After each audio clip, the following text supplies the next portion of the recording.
This is the Midnight Ocean with Jeff Norton on the Paranormal State Radio Network. That is right, Andrew. This is the Midnight Ocean radio show and a podcast. Howdy. As we start another week here. And I am your host, Jeff Norton of the Midnight Ocean. I am your captain of tonight's ship. I'm going to be actually captain and navigator tonight. We're putting together a very special show for you. This is one that I've been wanting to do for quite some time. Haven't had the opportunity because we've had some great guests on the show, as you guys know, avid listeners. If you're new to the Midnight Ocean, please, if you're watching us on YouTube, make sure you hit that ever most important subscribe button. If you are watching us live on Facebook Live, that's right, we are live on Facebook. We got that service set up over the weekend. Let me know how it is working for you. Now, the best way to communicate to us, as always, is through YouTube. We monitor the YouTube chat channel, and we have a few rules for those that don't know, that have not been with us for a while. But we do have some new rules, and we'll go over those in a little bit. But also, for those who are first-time listeners, we also have a way that you can communicate with us directly through text messaging. That's right. You can use your cellular phone service. Now, of course, all rates apply. If you don't have one of those all or nothing plans, we highly recommend that you do that. Let me check in here. We got a lot of moving parts on this ship today, and I'm the only captain. No guest. Nope. It's just me and you. Me and you. We're going to be taking listener calls throughout the evening. We'll get those numbers queued up here in a little bit. But for those who want to use our new text messaging or SMS service, our SMS number, do not call it. I will not answer. It's SMS text messaging only. It is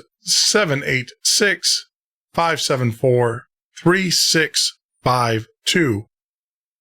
That's 786-574-3652. Put that in your contact list for the Midnight Ocean, and you can send us messages throughout the show. We'll try to answer them. Make it appropriate, please. We just ask that you guys keep it clean. Keep it clean. Now, on that note, talking about some changes here, we also have inside the chat, we've had a few problems. Adults not acting quite like adults. So we've implemented a new rule. And we do have moderators that are there now. I see them in there now. If you come into the chat room and you attack someone personally, you're gone. Plain and simple. You're gone. Moderators, he has his finger on the button. The other part of it, too, is if you respond to such attack. I know it is hard not to respond to an attack. I know it is. But if you respond to the attack, you're gone as well. And that is enough said about that. So keep it classy, people. Wow. Tonight's show, what we have lined up for those joining us on Facebook. Like I said, this is new to us, so please bear with us as we learn this technology as well. So now we're simulcast not only to YouTube, but we are also simulcast to Facebook. And we're going to be adding 5 other channels. That's right, 5 other video channels here in the next couple of days. It's going to be incredible. We're getting out there, guys. We are growing. And I want to make sure that we have multiple ways of communicating with you, the listener. That way we can make sure our message gets out unabated. Short of course, the internet being blocked here at the studios. Now, I will tell you, our SMS service is actually provided to us by a great company, just a startup, actually. They got a pretty cool product. It's called Live Ninja. Live Ninja. that they're providing the SMS service to us tonight. And as always, we are always fueled by the good old Timmy Hortons. The best coffee. I don't want to say cheapest anymore, but the best coffee you'll drink for the price. And if you're within 500 miles of a Jimmy Hortons, Timmy Hortons. Don't even know what I'm drinking. Timmy Hortons. I highly recommend that you take the scenic route and go visit them. Tell them I sent you. Get yourself a dark roast and also a Danish, of course. Good stuff. Good stuff. Well, tonight's going to be a little bit different format than what you guys are used to. I know you guys are wanting those high-powered guests, but no, you are stuck with me all night tonight. And also, of course, the listeners. We're going to be taking listener calls throughout the evening. But tonight is a compilation. Basically, what I wanted to do is, we have a lot of new people to the paranormal movement. A lot of people, believe it or not, I will say that over 80% of our listeners have never heard of Art Bell. It's crazy. It's awesome, though, because that means that we're bringing more people over that traditionally would not listen or have not listened to a paranormal podcast. And that's incredible. We're bringing new people, new blood.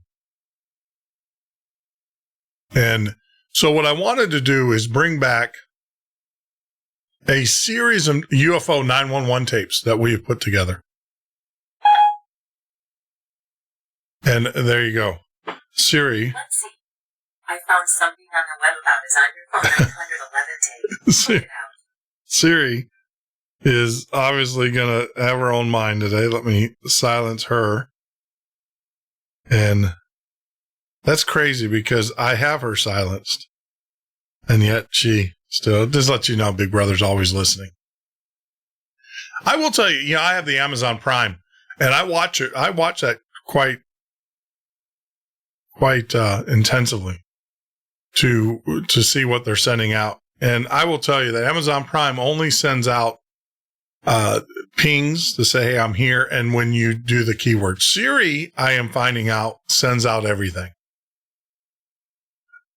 So Apple, shame on you. But it's okay. Because in this Norton household, we tend to say Al-Qaeda bomb a lot. So we're messing up their algorithms. That or we're just going to have a bunch of guys in black suits show up anytime now. But getting back at the matters at hand. So tonight we're going to be playing several different tapes of 911 dispatchers. Now, what we've done is that we've gotten a hold of these tapes through the work. And, I don't want to take credit for the work because I think credit is due to this young man, Kenny Young. Kenny Young was a well-known UFO researcher that was taken away from us way too soon. He first appeared in the 2000s, I want to say, on the Art Bell show. He was one of the ones that got me involved, especially in the ufology side of it. But yes, he, through Freedom of Information, all of these tapes have been obtained legally through Freedom of Information Act requests. And so they are legit. They are legit tapes. Now, what we've done is we have not changed any of the audio on the tapes. None whatsoever. What we did do, though, is that we enhanced the audio and tried to cut out the noise. It is amazing how much noise is in our 911. Now, I also have to warn our listeners, those with gentle ears, and I don't know how these people got away with it, because when I'm studying I haven't gotten my ham radio license yet, because I'm afraid to take a test. It's just one of my apprehensions. But one of the things is you can't do is swear. And I do apologize for the unprofessionalism of some of these dispatchers on this first set of tapes, especially the dispatcher. I can't believe that she speaks like that in a professional sense. But who knows, who knows? It's kind of crazy. The fact that she still has a job and the FCC hasn't cracked down on her. So the first set of tapes, so without further ado, let's just jump right into this. So the first set of tapes, it's a series of unusual events that unfolded December 14th in 1994 in Turnbull, Kentucky, Ohio, or Turnbull County, Ohio. Just after midnight on a late fall night, the series of calls was received by 911 operators. These reports all involved one thing: reports of low-flying UFOs. The majority of these calls were heard by dispatcher Roy Annie Randolph. That's the one that you're going to hear quite a bit. Shame on you. She's got the potty mouth. And so what you're going to hear is the progression. We put these together in the order in which they happen. You're going to hear the progression of the audio tapes and the conversation as they start to realize. At first, they're going to think it's a joke. And then you're going to hear them have their come to Jesus moment and realize that it's not a hoax. But before we do that, I do have a very special broadcast I want to share with you, which is probably one of the first ones ever to ever go out over live air. And if you guys don't know about this one, you've been in a cave. Headline edition, July 8, 1947. The Army Air Forces has announced that a flying disc has been found and is now in the possession of the Army. Army officers say the missile, found sometime last week, has been inspected at Roswell, New Mexico, and sent to Wright Field, Ohio, for further inspection. Russia has demanded UN action to get all foreign military personnel out of Greece. Southern soft coal operators have not yet reached agreement with John L. Lewis, but the rest of the soft coal industry has resumed production. The House of Representatives has passed the tax reduction bill by more than the 2/3, which would be required to override a veto. There you go. That was the AP. You want to say the UFO that was heard around the world? That was the original broadcast of the supposed flying disc that landed in Roswell, New Mexico. So without further ado, like I said, as promised, I'm getting it queued up here. We will start the Turnbull, Ohio Turnbull, 1994 UFO incident.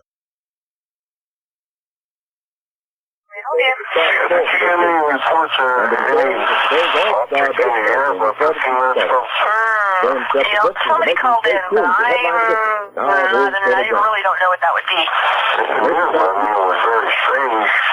Okay.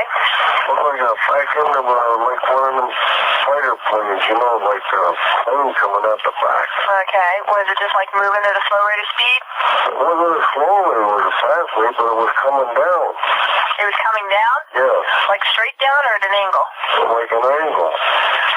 At an angle? Okay. It wasn't real freaking, in the back. Okay. Plane. All right. Well, I'll tell you what, we'll check with the air base in Miami and see if they have any report of anything in the area. Yeah, okay, thank you. Okay. Right. Bye-bye. 996.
don't believe you. No, I swear to God, listen. Okay. Wait a minute. Listen to this one. What's that? Oh, good. Yeah, that's going to find one object. Here. Here.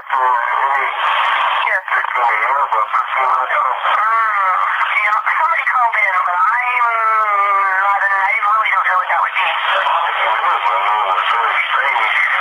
Okay.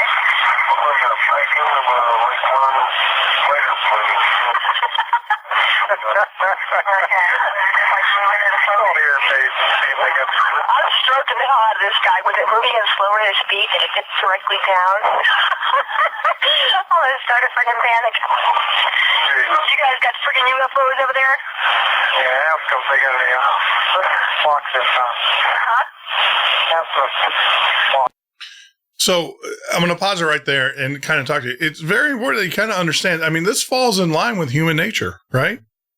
You're a dispatcher late at night working late shift. You hear some pretty crazy things.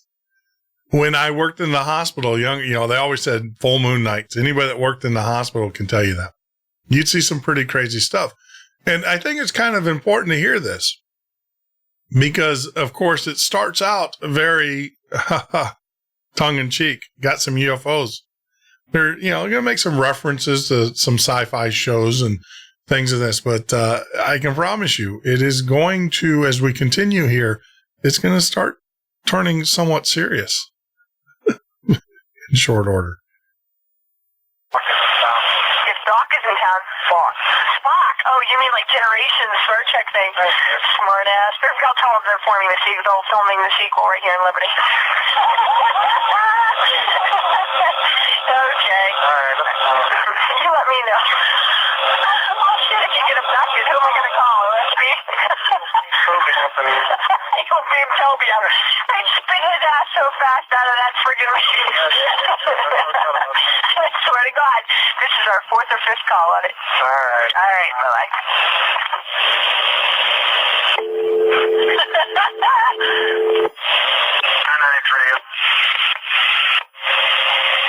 Anything good? I'll be in the area in about just 30 seconds here. Is there one particular block it's going over, or what area of the Sampson Road drive?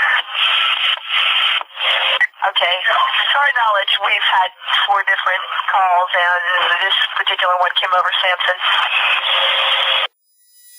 In different areas on Sampson itself? They just said in the sky. That's all we have, in the sky. Okay. Put me out the area. Out in the area, checking for an object in the sky. Copy at 30 after.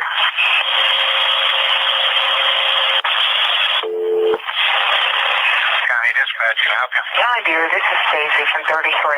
This is going to sound really dumb. I hear Liberty Police are in an area that I got a call about a little bit ago. A woman called, claimed she saw something in the sky. Yeah, you called me a little while ago. Okay. I hear they're out there and they've gotten other calls. Yeah, we finally got one on it somewhere. What the woman told me was on Sampson Drive, like... Now, this announcer, let me give you a little clarity here. So this person that just came in, this is actually with Channel 33. She is the local, she's what they call the desk editor, typically in a newsroom. So her job is to dispatch reporters out in the field. So her job is she would receive the calls and then dispatch the reporters out. So not only now are they people calling the police department, the 911, but they're also calling the local media, Channel 33 there in Ohio. Midway in the block, there's a vacant lot or something. Hold on, I'll let you talk to the Liberty Dispatcher. Okay. Yeah, hi there. This is Stacy from 33. Hi, Stacy. How are you? I got one of your... Did you really? This woman was almost... Sorry. He saw something. He told me that the area was like Sampson Drive. There's a vacant field midway through the block. They're telling me this too, but it's probably some weather balloon or something. You know what I mean? They're checking the area, but these UFO calls are getting out of hand. If it was, what the hell did they come to Liberty for? There's no intelligent life in Liberty. Come on. We're telling everybody they're doing a sequel to what's that new Star Trek movie, Generations? Bluish green, no noise. No noise. It was low flying and took off. Oh, come on. Fifth Avenue. Are you serious? It's driving up Fifth Avenue Extension. Now, oh, Christ. Not that you're flying. It came down and just zooped over. It was a big, glowing object. Well, we got 4 calls on it. The last guy said it was a fighter plane. So you tell me that I would do a big news story on the water in Liberty and the effects on the people, because these people are clearly afflicted. But I appreciate the tip. I'll let them know some more on it. I dispatched it because God only knows my lackey would land here, abduct some people, and I would be in trouble for dispatching. I was impressed because I heard the way you dispatched it, and I said she's trying real hard not to break. And I'm working with the biggest jokers on the force tonight, so it's real hard not to. Lucky. Well, if we do run into a UFO, I swear I will call you personally. Okay? We'll give you an exclusive. Okay. Bye-bye. Bye-bye. County Dispatch. Liberty Police. That's you, Lance. Harvey? Am I calling on Liberty Police? What you need, ma'am? I wonder, did you have anyone call you about a strange plane or airplane or something in the air? Yeah, they're checking it out. Yeah, I just saw it on Sampson Road. Where? On Sampson Drive. Okay. I was coming down Sampson Drive. It looked like it was not, I don't know what it was. If it was a flying saucer or what it was. It wasn't an airplane. It was not an airplane. It was down awfully low. Were you the same lady?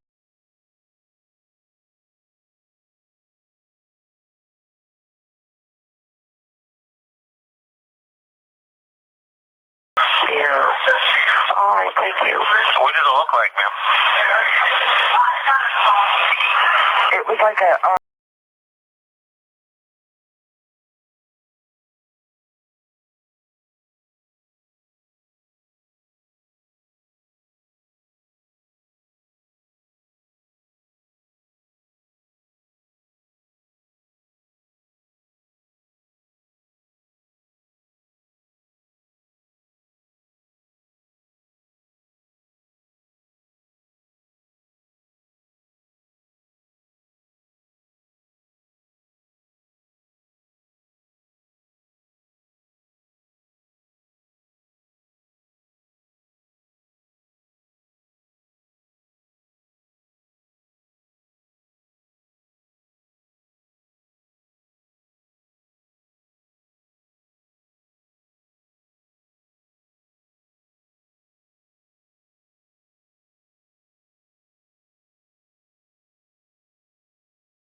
This is just in now. Now, I want to stop everybody there because they reported it was, and we're going to be taking a break here in a minute. So blue-green. So the tail, an airplane is green-red, not blue. So it's not an aircraft. A lot of people have speculated that it was an aircraft flying, and it was its running lights, but that is not the case. So tonight, like I said, we're going to continue tonight. We're going to finish up with this 911 tape after the break. And then when we get back, we've got the Holland, Michigan incident where I won't tell you, but they have confirmation in that one. And then we will also then do Edwards Air Force Base radio tower communication with the UFO.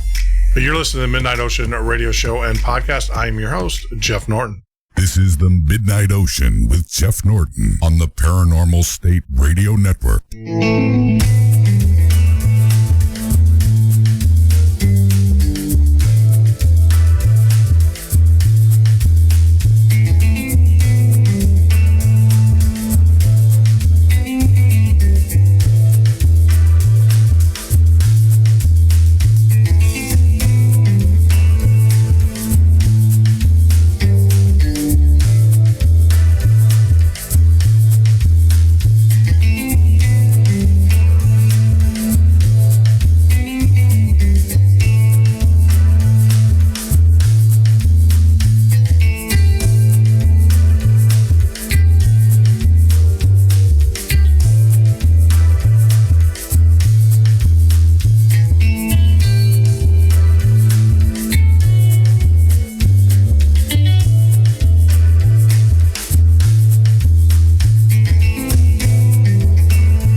Midnight Ocean with Jeff Norton on the Paranormal State Radio Network.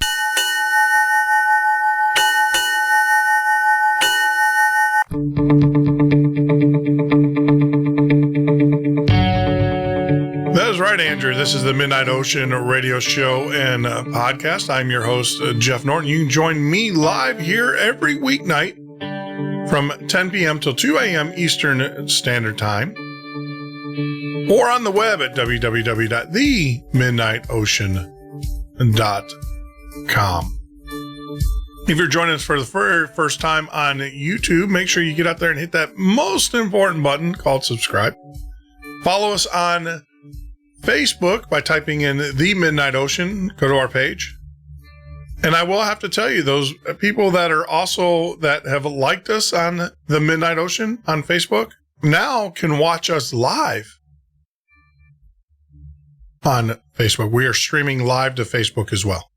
And we will be adding more media outlets here in the near future. Of course, you can always follow us on Twitter as well. Wow. What a show tonight. You know, I wanted to kind of leave this week open for the guests, because one of the things that I want to start doing as we grow our audience is to allow you the opportunity to speak with me. And you can do that actually three ways. Not two, but three ways. The first way is, as you will see right above, you see Skype. If you are using Skype, you can type in TMO listener. The lines are open. I will take your Skype calls on the air. We ask that you keep it classy, though. Keep it classy. The second way that you can communicate with us is we've added a new feature by our good friends, Live Ninja, who have given us the ability to have you text us from your cell phone. So you can actually SMS text us right into the studio, right during the show. We're calling that a whirlpool. And that number, just add it to your contact list for the Midnight Ocean. No, don't call it, because I will not answer. It's SMS only, text messaging. But that number is 786-574-3652. Once again, 786-574-3652. We'll get Andrew to do a little voice for that one. So that's option number 2. So you can send us text messages throughout the evening, and we monitor them here in the studio. The third way that you can communicate with us is YouTube chat. Now, we have some rules in our chat room. The first rule is no personal attack. Keep it to the topic. I mean, you can say hello to your friends and everything. Don't worry about that. Unless, of course, your friends think you saying hello to them is a personal attack. You can absolutely say hello to them and everything. And you can, hey, what's up? Talk about things. But, that's the first thing. No personal attacks, or you're gone. We're not going to give you second warning. You're gone instantly. The other part of that rule is if you respond to said attack. And I know it's hard. We want to defend ourselves. But in this case, it's better to turn the other cheek, because it just perpetuates the hatred. If you respond to said attack, you're gone as well. And sorry it's come down to this, but hey, gotta have rules, because some adults can't act like adults. And of course, we had a joker last week try me, and he was gone. So without further ado, tonight's show, like I said, is that we are playing UFO 911 tapes from dispatchers. Now, as we progress through the night, I will tell you, it gets more interesting. That's right. It gets more and more interesting. So you're going to have to hang in there with us. So just plan on putting your phone next to your bed and listening to these conversations with dispatchers. These are not people just talking. These are not move on people telling their experiences. These are live, over the air, obtained through the Freedom of Information Act recording, 911 recordings. And we also have military recordings from Edwards Air Force Base, from the watch officer in the control tower. We have recordings of pilots as they're flying. We have recordings of astronauts. So sit back, relax, and just enjoy the show.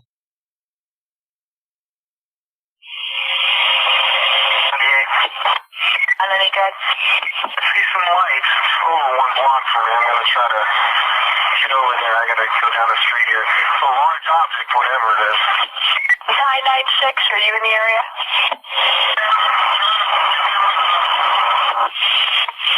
925, do you want to head over to that area? Copy. Repeat your traffic. Copy.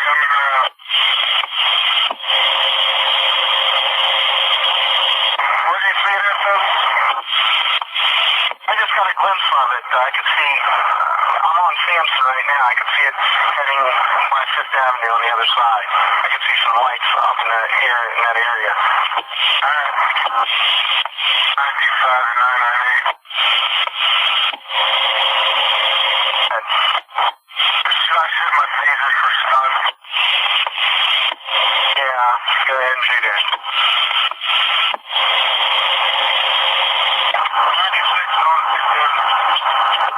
96, can you repeat your traffic? Area 5th Avenue extension. The area 5th Avenue extension.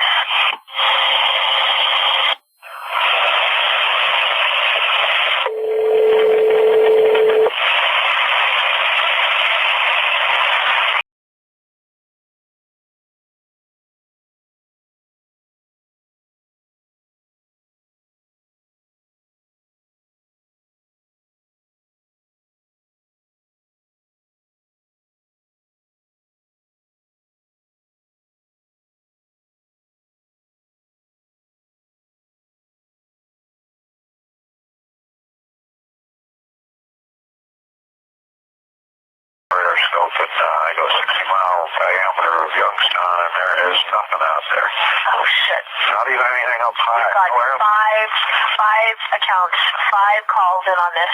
Yeah. Something's flying in our area and it's low to the ground. Would you be able to monitor like a Cessna or something with a light on it?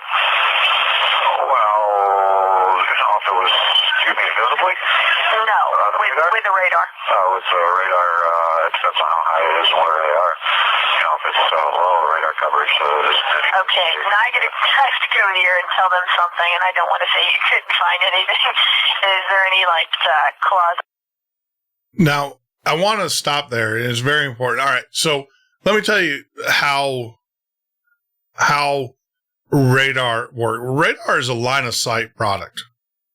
So radar is usually at a tower or on a tower that is above the tree line. So anything that is above the tree line, the radar will pick up or should pick up. Now, I don't know what the elevation is on, where their radar is, or, typically you don't put radars in valleys. Now, if you're calling an airport, though, some airports are in valleys.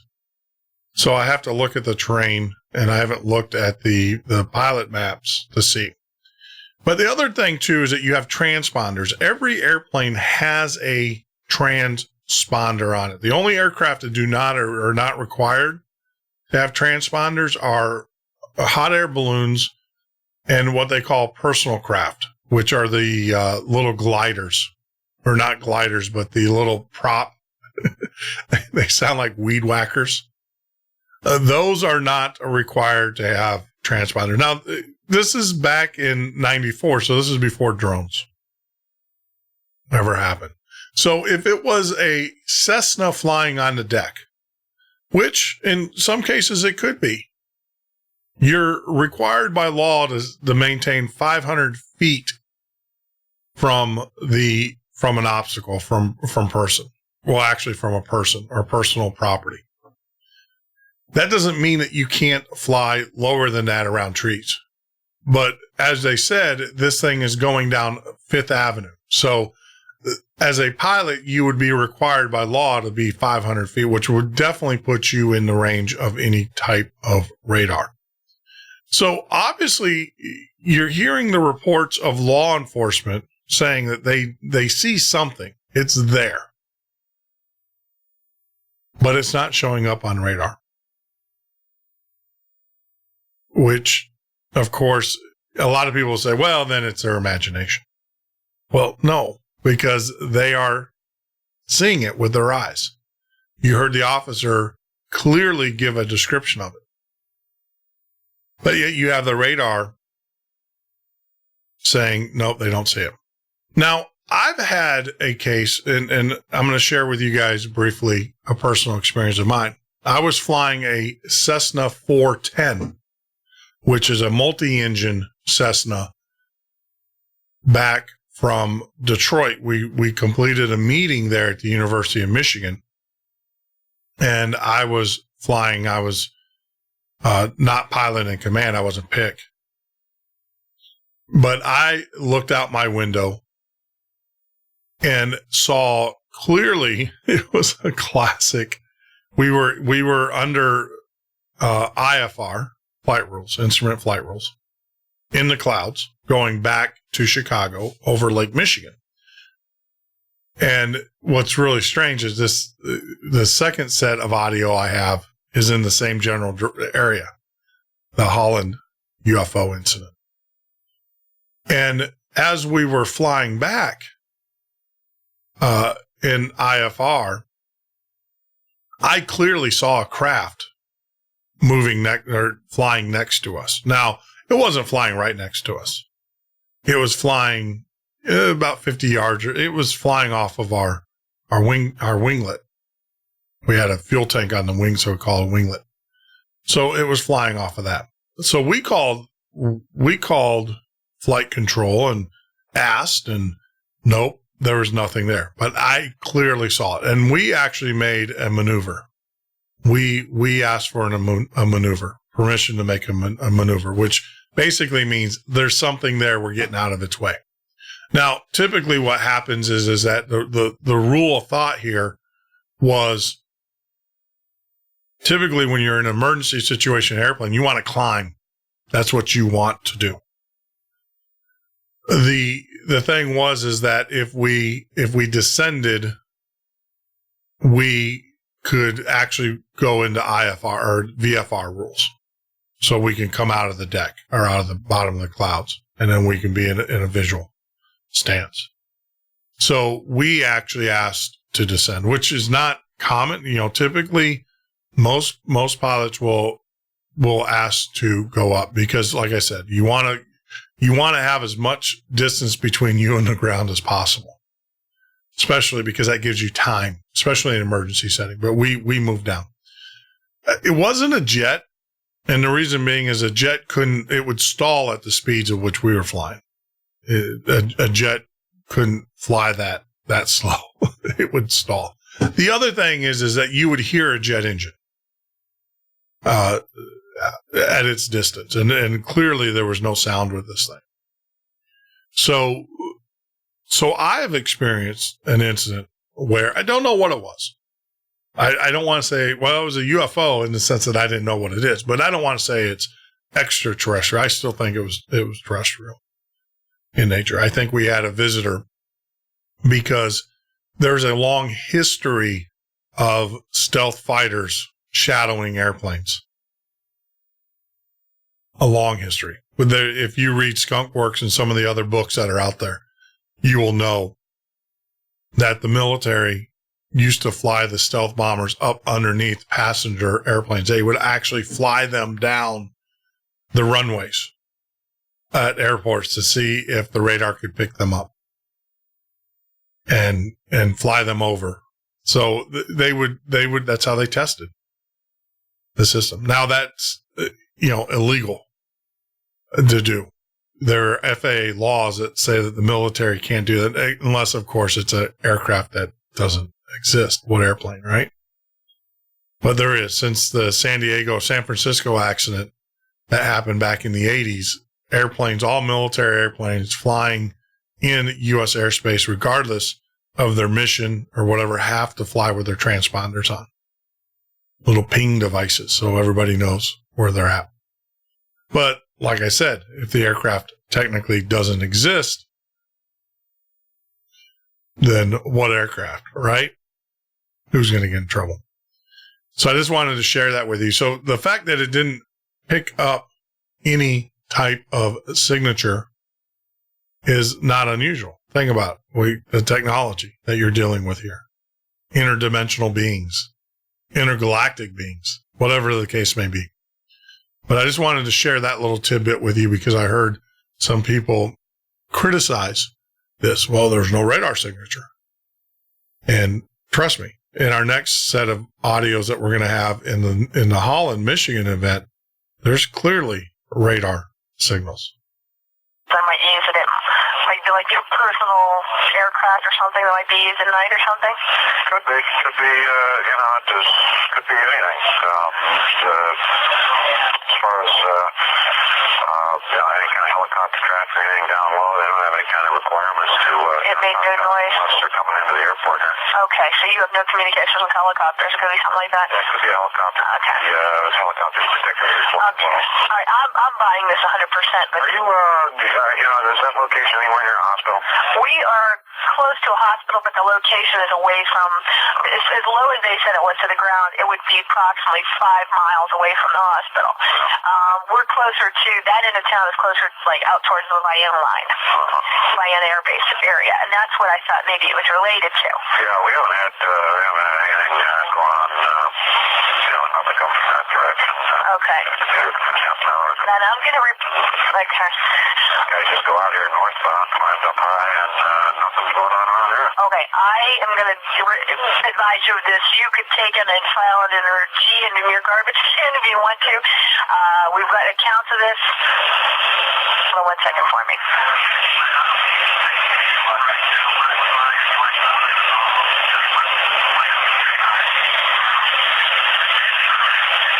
I've got 4 to 6 calls.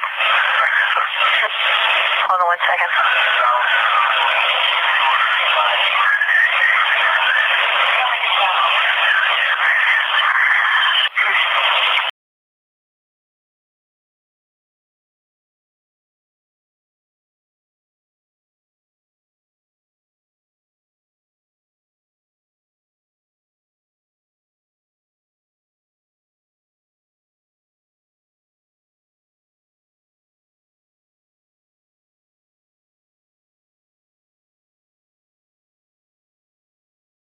Somebody described it as the end of a fighter pilot plane. I don't know what the hell kind of lines of continuum they're drawing here. I don't see any, but this is what I was advised of, so I wanted to call.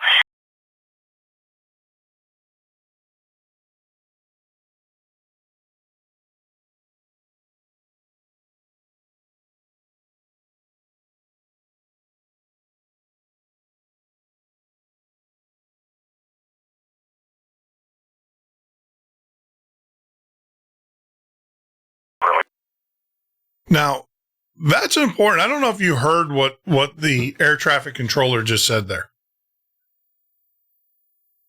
There's 1-800 numbers. And, I was listening to these audios, and not just this incident, but other incidences.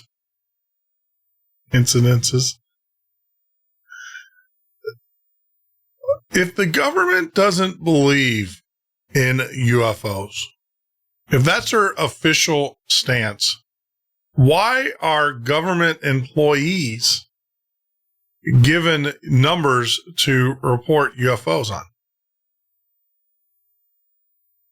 Why would they be given these numbers? Now, these numbers are not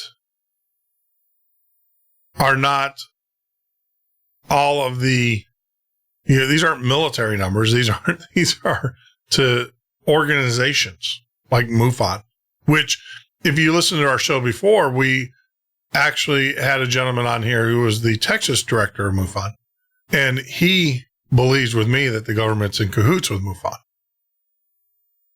Well, I said it, he agreed. That it is a data mining exercise that the government's using on UFO activity. And that MUFON gets some of its funding through various government agencies. And there's an old rule in business. He who has the money makes all the rules. So I I just question, though, that little bit where, and you're going to hear these in several of these clips, and not the same clip, but in several different clips that we're going to play throughout the evening, where, well, we have to call this number. There's a number that we have to call. And I thought that was strange in the sense that if the government doesn't believe in UFOs or doesn't want anything to do with it, they close down all these projects related to UFO discovery. Why are government officials still required to call these 800 numbers and report these instances? Just wondering. Just putting that out there. Okay, I thought I'd pass along in case somebody was maybe flying without permission, and, night flying or something like that. I didn't know what was going on, but as long as I've done my job so long, and I don't want to sound like a crackpot, but that's what we've got in so far. Okay, thank you. Bye-bye.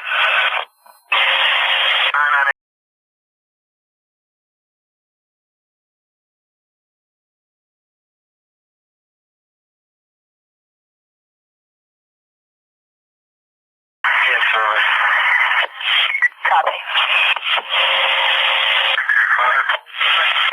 925, good. You may want to advise the surrounding jurisdictions that stopping it here if they come across that. Copy. County dispatch. Is that a Hutchins Road and Sampson Drive out in Liberty? Yes, ma'am. I wondered if I heard on the scanner where they were looking for that big blue. Right now. Yeah, did they find anything yet? Not yet. The dispatcher from Liberty Township right now, she's speaking with the air base to see if they have possibly something in the area at this time. Oh, I see. Yeah, I heard on scanner. I thought it was one of the flying saucers since it wasn't very far from the ground. Well, that's why she contacted them in case it would be a Did the little news media in on that? I beg your pardon? Did they call the news on that? I have no idea. Yeah, I thought I heard in the scanner that they did. But they think it might be from the air base. Right. As I said, the Liberty dispatch is on the phone right now speaking with the air base. They think that's where it's from. Yes. All right. Well, thank you. Okay, now. Bye-bye. We've contacted the FAA administration, and they've advised nothing on the radar scope in a 60-mile radius of Youngstown. They did advise they have no communication with any helicopters or any private-owned vehicles, air vehicles.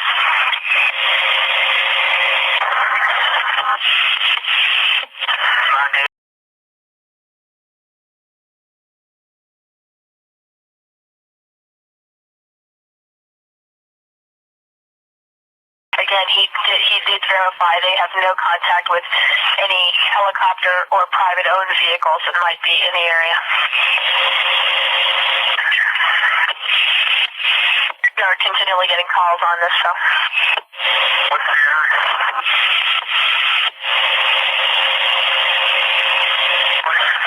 What's the area you get calls on? Still Sampson, Fifth Avenue. We're right there. I don't see anything up in the air now. How long ago did these calls come in? This just in within 2. Who's there, radio? It's only visible to certain people. People with scanners. 98's radio. Good.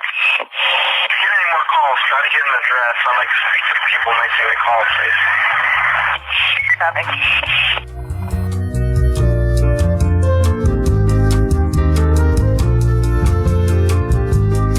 So there you go. We're going to take a quick break at the top of the hour. As you guys all know, we take a 4-minute break. But when we get back, we got more of the Ohio UFO 911 tapes that we're going to be playing. Then after that, we're going to be playing the Holland, Michigan 911 tapes.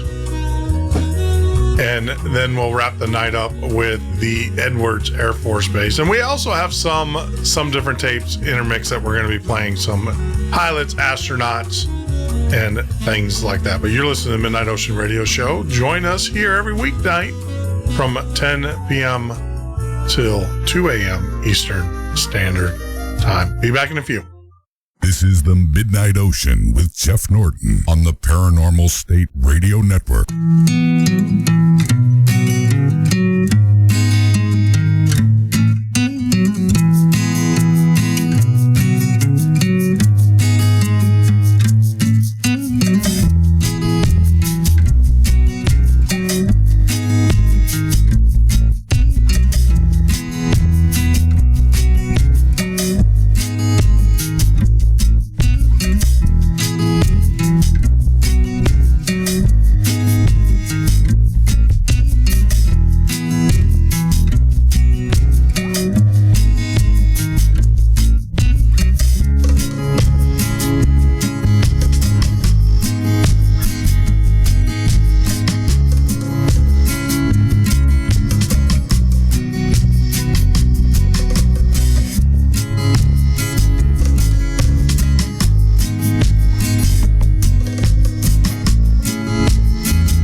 This is the Midnight Ocean with Jeff Norton on the Paranormal State Radio Network.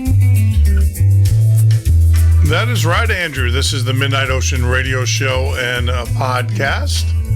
Welcome all those that are joining us for the first time on Facebook through our Facebook Live, and also you guys on YouTube, and of course everybody that's listening to us on Spreaker and all the various radio stations and refeeds out there. This is the Midnight Ocean Radio Show and podcast. I am your host, Jeff Norton.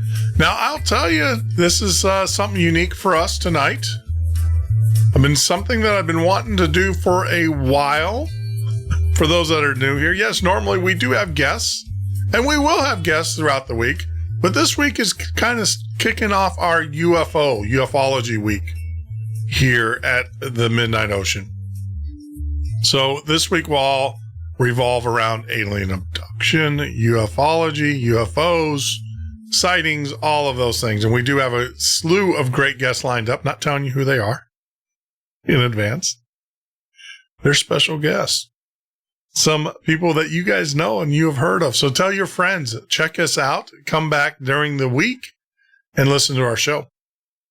Now, if you are unable to join us live, because I do understand that it's late at night, you can always download our iPhone app, certified by Apple, and also Android and Google Play. You can go there one or two ways. You can actually go to our website, themidnightocean.com, and click on the link, and it'll take you right to the App Store or to Google Play. Or, of course, you can go to the App Store or Google Play and type in The Midnight Ocean, and we will appear, and our application will there. And what's really cool about the app is that it not only has all of our old shows, but it also has our live shows at the same time. How cool is that? We're getting there in technology. The other thing, too, is our goal here is to be accessible to all of our listeners. And we have one of three ways that you can communicate with us currently. We are, when we complete our full-blown studio renovation, which, to be honest with you, probably won't happen until the first of the year, thereabouts. But until then, you can reach us on Skype by typing in TMO Listener. That's TMO Listener or the Midnight Ocean. That will take you to the Skype line. Make sure you hit the Skype, the listener line, not the guest line. You can SMS message us. That has been provided to us by our good friends over at Live Ninja. New company, new product. Pretty cool. It's our SMS. Just put us in your contact list. It's 786-574-3652. That's 786-574-3652. Send us a personal text message, and we will respond to you live on the air. The third way you can reach us is actually through the chat room on YouTube. If you go out there to YouTube chat, we will definitely allow you to chat with us. We only have two rules in the chat room, though. No personal attacks. If you attack someone personally, you're gone. And if you respond to said attack, you're gone. The moderators are there. They are watching. And we have a way of knowing and blocking you. We want to keep it classy, people, and such. So that is the two or the three ways that you can reach out to us currently during the show. Love to hear from you. If you see the Skype line, which it is, it says Skype, TMO Listener. That means the lines are open. You can call in and ask your question and get on the air. Now, tonight's show is very unique in the sense that it's not a normal show for us. We usually have guests lined up, but I wanted to kick this show off with a little bit of preference for the week, UFOs. What we have done, or what I've done, is I've collected some of the most popular UFO 911 tapes. These are not individuals talking about UFOs, round people sitting around talking about UFOs and blah, blah, blah, blah. These are actual 911 police officers, sworn officers, skeptics, and you hear a lot of them during the transmissions, who then become believers.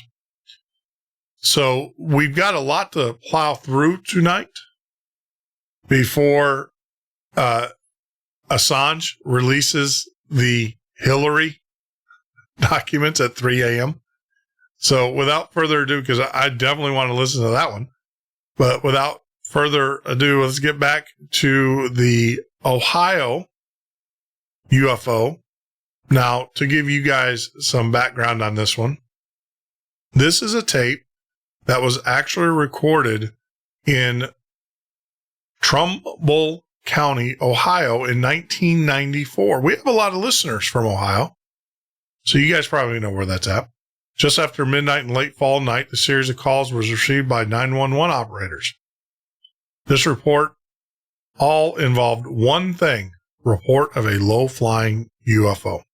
The majority of these calls were heard by dispatcher Roy and Randolph was her name. And so let's get back, because we got a lot to cover tonight. That ain't good. I'm going to be out of service for a few minutes. I have to gather my thoughts. Happy gathering, 58.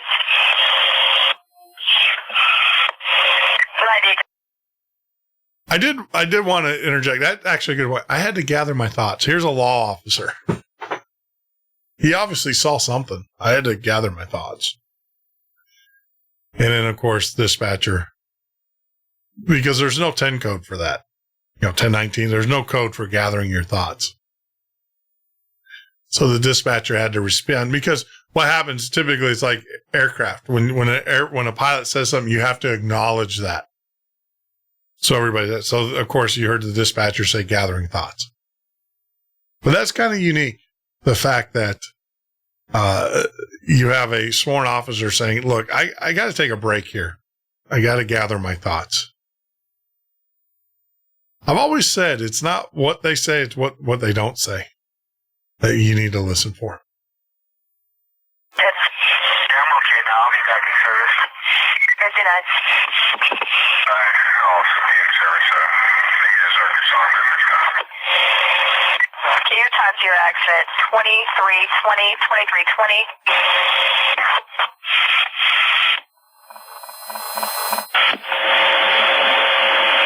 Back to the UFO, I saw it.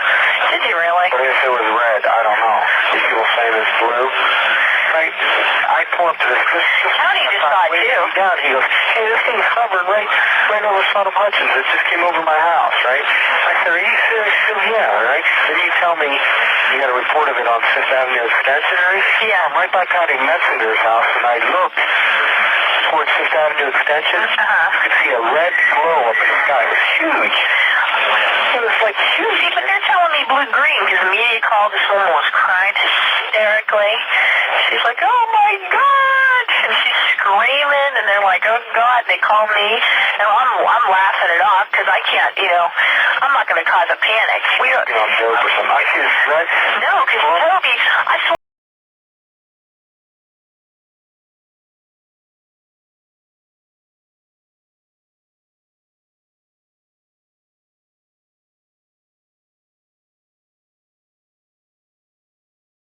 6 o'clock, because he came across his channel and goes, something fucking thing in the sky with the lights. And first we thought they were making fun of us, but they went to another channel to do it because they didn't want to be on their main. Well, with me, I saw this big red. It was glowing in the sky. I wanted to interject there. Did you not hear that? County. So you're talking.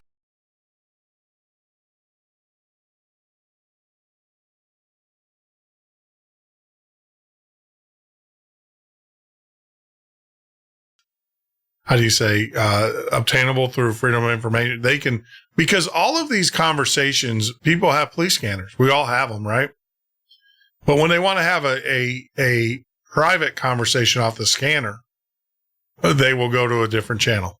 Why? Why would they do that? The other thing, too, is I want to give you a little backstory. The gentleman who actually said that he needed to gather his thoughts, that was Toby Malero. That was Officer Sergeant Toby Malero. He's the first officer on the scene, and he proceeded down Sampson Drive to check out the lights. He was informed by a man on the street that the lights were moving south.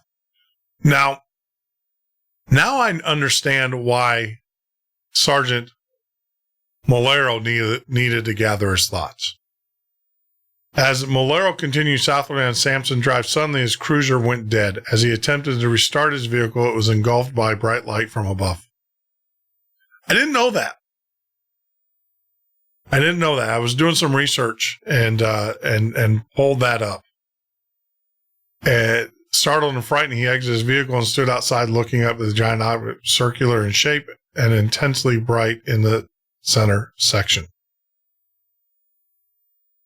After about 30 seconds, the giant object, I'm actually reading this from the MUFON report. After about 30 seconds, the giant object moved away. On one of the most striking things about Milano's sighting was that he heard not a sound from the UFO. So there you go. That's why he needed to gather his thoughts. Didn't know that. Didn't know that. I actually learned something myself during this broadcast. Let's continue. That's what the guy said. He said it looked like fighter pilot lights in the back of the tail of a bomber. Yeah, that's what it looked like. And I said, well, maybe it's a weather balloon. Well, I called up, and Toby, I swear to you, I was laughing it off, and I thought, well, he's going to say weather balloon or something, but he says, no, I don't. He goes, we have nothing. Because we have, and he's trying to give me numbers to report it, and I'm saying, no. I don't want any numbers. He's going, well, he goes, I don't have anything in a 16-mile radius of Youngstown. He goes, I'm looking at the radar right now. Well, this thing wasn't more than about 50 feet off the ground. Well, that's what I told him. I said, this is low to the ground. I said, you might not pick it up. I said, he goes, well, maybe it's a helicopter. I said, well, I heard from 4 people, something that low to the ground would be making a hell of a noise. This thing wasn't making no noise. I know. Because I rolled down, when I saw the glow, I rolled down my window, I didn't hear a sound. The only sound I heard was my car. Well, was it moving, or was it just... Yeah, it was glowing. It was, you could see it like up in the air, glowing and getting further away from me. That's why I had to go all the way down Overbrook and cut over to get on Fifth Avenue. As soon as I turned on Fifth Avenue, I didn't see it. Did Bob see it? No. Do you see it? No. From the other side.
And I'm like, I logged it. I saw it. Oh my God. No, I didn't like you saw it.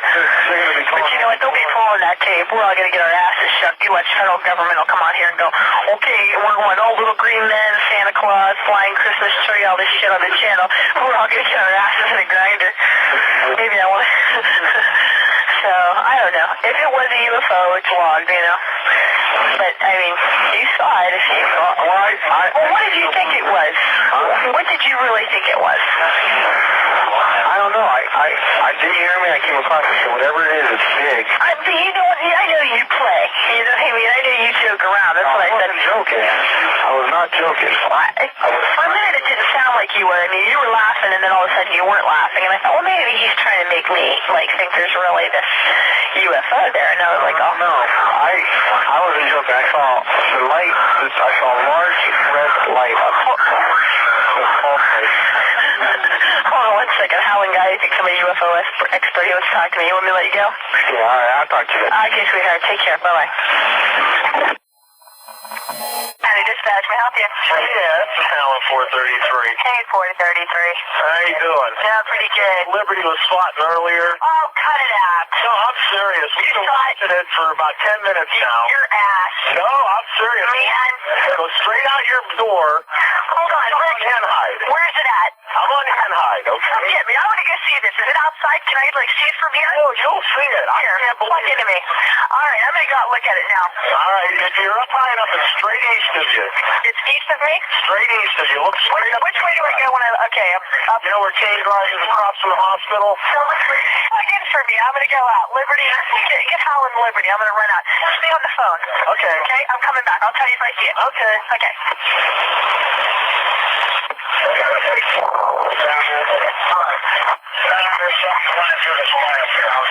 Hey, Mikey, do you got a copy of your receipt? not moved in 10 minutes that I've been watching it.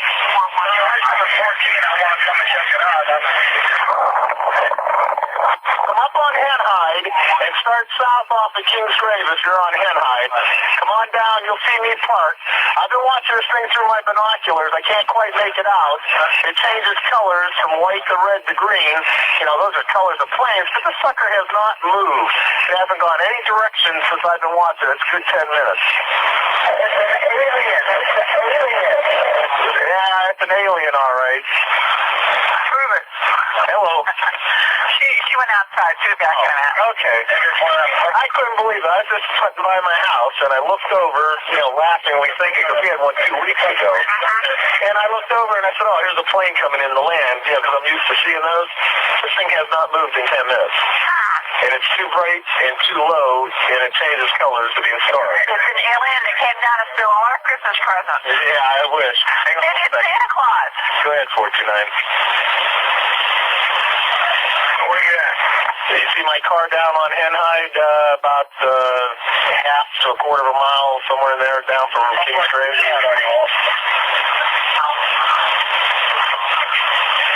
Okay, you get a pretty good view out here on King's Grave. A little bit further.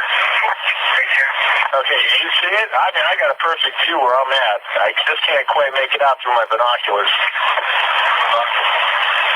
I got him in my headset. You got a 14? Right, I'm on public service too, so hang on, I'm trying to juggle mics.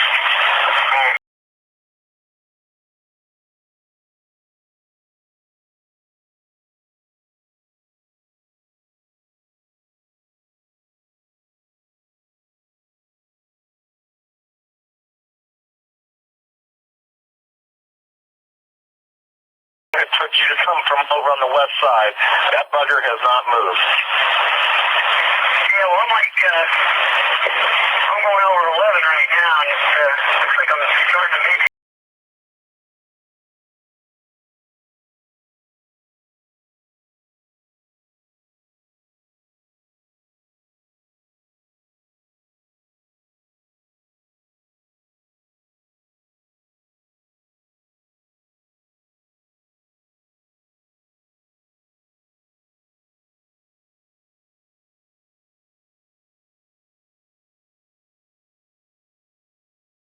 Might have moved just slightly because it moved from one side of a tree to another. It's still visible right here where we're at. Over around 11. I'm out here at Around 11. Ridge already. Ridge at the air base. You say you're at Ridge at the air base? Okay, it should be south of you, right? Yes, so.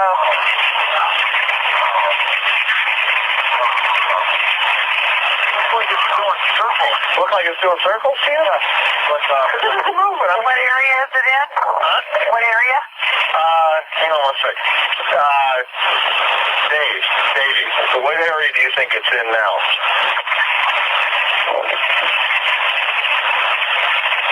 Hang on a minute. Well, okay, where you're at and where I'm at, I'm about half a mile south of King's Grave on Henhide. Henhide, half a mile south of King's Grave. It's still a little bit south of me, so where are you at as far as on Ridge Road? Did you guys have to take pee tests and all that, Howard? Because we went outside, we didn't see anything. But I don't know, I got down. Later, I'm not going to see coming up on me. They all see it. We were all on tonight. We didn't see it. Okay, well, we're on Henhide north of Kane. Okay, there's a brand new house under construction, and we're watching it right through the empty field. You're seeing it through the field? Yeah, we're seeing all our cars. How big is it? What color is it? Because I got three of them. It ranges from like a whitish red to pulsating greenish lavender. Did you see any red? It was a whole red light. You said it looked like... Well, from the distance, I mean, I can't tell. My binoculars are a cheap set of binoculars.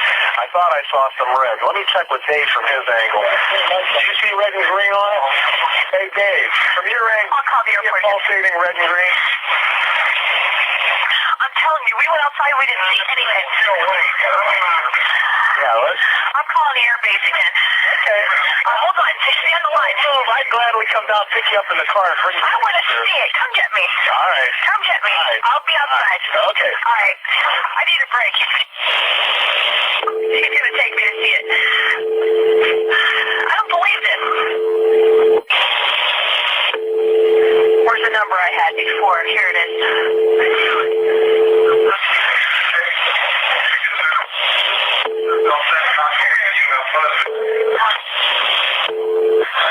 He's 5'6". Yeah, what? No, don't send him back. Come on, FAA.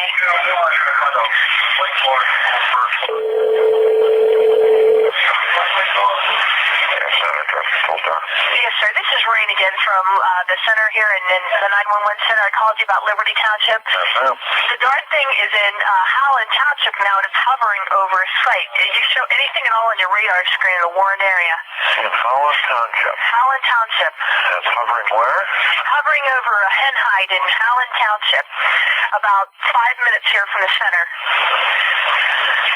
They're seeing this. They're watching this thing. It goes 50 feet from the ground. There's blue and green lights. Some people say they see a red holding light. Hovers about 50 feet from the ground with no noise. We've had this all night. Here, looking to the west.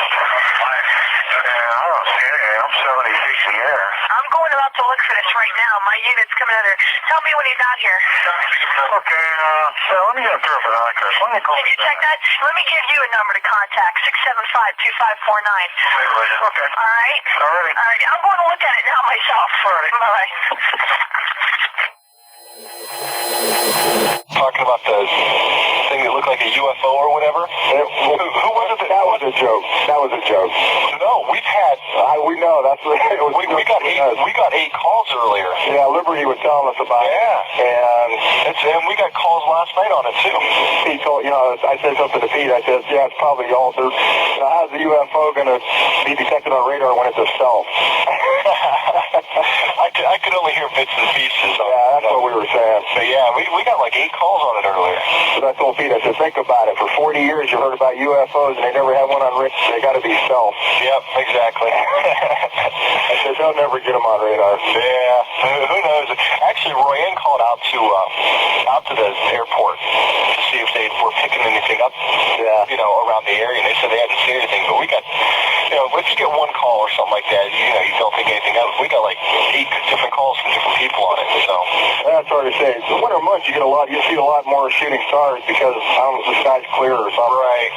Yeah. And with the cold, they drag on. Right. And when I left station tonight, there was one good one to come down. I mean, it was way down, still way bright. Huh. And that's what he was just joking about that because I told him I saw that shooting star. Yeah. You're like, beam me up, Captain Kirk. Yeah. So that's probably what they're saying. Yeah, most likely. Okay. All right. Yeah. Well, I'll make a note of that for whoever else comes out tomorrow, or whatever. Maybe hopefully she won't start up again, but just in case. Well, you might just want to keep a note of that registration in case the guys like an afternoon turn or somebody. Right.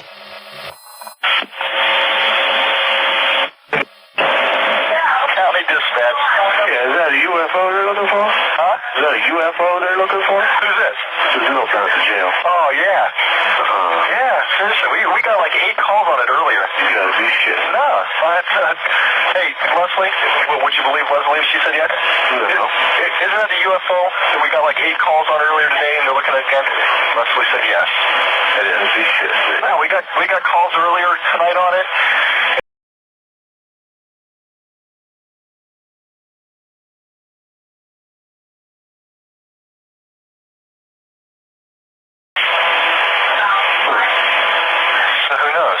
It's pretty messed up. We got reports on some last night. We got reports on. Now, the gentleman that you're just hearing here that just came in, that is actually the lieutenant who's been listening to this broadcast. Not this broadcast, but the 911s on his scanners. So now the lieutenant's very.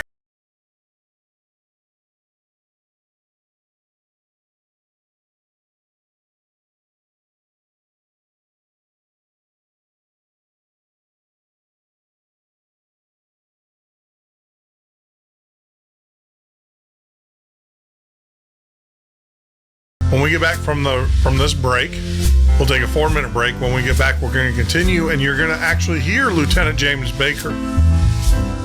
tell you what he saw. This is the Midnight Ocean Radio Show and Podcast. I am your host, Jeff Norton. Join me here every weeknight from 10 p.m. till 2 a.m. This is the Midnight Ocean with Jeff Norton on the Paranormal State Radio Network.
Midnight Ocean with Jeff Norton on the Paranormal State Radio Network.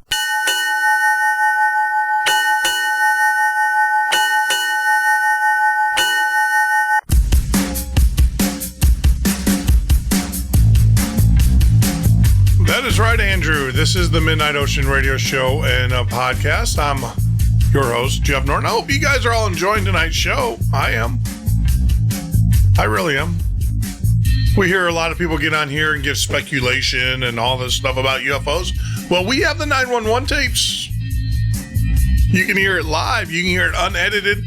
We have enhanced the audio so it fits a little bit better under broadcast, but we have not changed any of the audio, and we're not going to change. We haven't changed any of the sequence or anything, as we are playing 911 tapes on UFO sightings right here at the Midnight Ocean Radio Show. Tell your friends, tell your family about us. That helps us out tremendously as we grow our show. I know some of you guys were looking for a guest tonight, but no, just me and you and me. I still haven't figured out where that song come from. I didn't know it's not a Barry Manilow song. But, it's not the Fenway song. So happy together. It's not it. Yeah, I think maybe it is. Who knows? Who cares? But, tonight we are talking UFOs. We are sharing with you 911 audio tapes in their entirety, unedited in format, but we did enhance the audio and take out some of the noise. And I also want to apologize for some of the swearing that is in the audio. Didn't want to take that out, didn't want to bleep it out and everything. But it didn't get too risque. Just a few words here and there.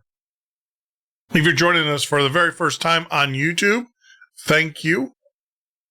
Hit that ever most important subscribe button. That helps us out tremendously. For those that are joining us on Facebook, tonight is our first Facebook live feed night. Thank you very much for joining us there on Facebook. If you want to find us, of course, you can type in The Midnight Ocean. That's The Midnight Ocean. Go to our Facebook, The Midnight Ocean page, and then you can actually watch us live there. And Facebook is your Facebooking. And, of course, on Twitter at The MN Ocean. We have a lot to get through tonight, and, of course, we never have enough time. So without any more waste, I won't be taking up your time because I know that you didn't come here to listen to me, but you came here to listen to these 911 tapes. Here you go. Oh, but before we go, I want to put something in context here. Right before we went off the break, think about that. Right before we went off the break, we were listening to Lieutenant James Baker of the Brookfield Township Police Department. He's one of the officers monitoring the frantic calls and decided to have a look for himself. He climbed up an abandoned radar tower in the area to get an optimum look at the object. And when he comes back, you're going to hear the next series of tapes is going to be his report back and, of course, some ancillary conversations until he comes back and gives his report. So, what's it doing? All quiet over there tonight? Yeah. So you need to be over here where the AMS thing's happening. Really? I'm going to go outside and take a look around. Yeah, we went out from here and couldn't see, but it's hard because there's a lot of lights. You know, I guess one of the hound officers said it was like an area of Henhide and Kings Grace, so hovering there for like 10 minutes. A big blue. What was it supposed to be, Rick? Blue and green? Let me see what color it was. Rick, what was it supposed to be? Blue and green?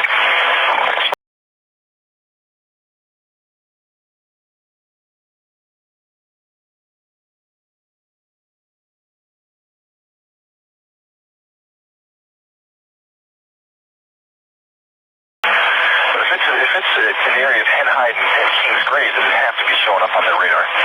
You know, if there was something there. Don't they have any fighter jets out there? Yeah, right now. How would you? Oh, did you tell what they just said? Somebody just said something. I don't know what they said there. Alright, I'll let you go. Alrighty. If I find out anything else, I'll call and let you know. Alright, bye. 433, 49. Go ahead. Okay, is it moved any from where you're at? I'm moving down to pick up another person. Negative. I'm out of the air base here. We're standing here watching. Keep a visual on and let me know, because I want to pick this person up, but I'm about 30 seconds away from picking them up. Okay, looks like you're just sitting here. Okay. 433 subjects en route. Where's the check out? There, 30 seconds.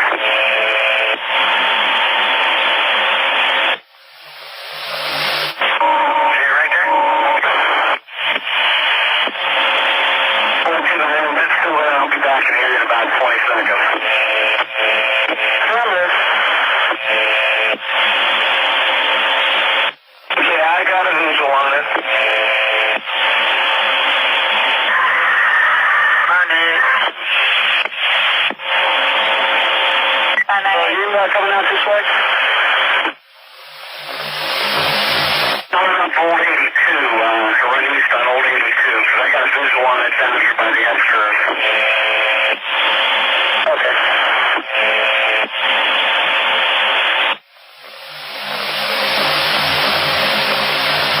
Okay, I could see a large red, blue, and green light up in the sky. It's east. I'm on Liberty. Going east, nearby. Get a better location.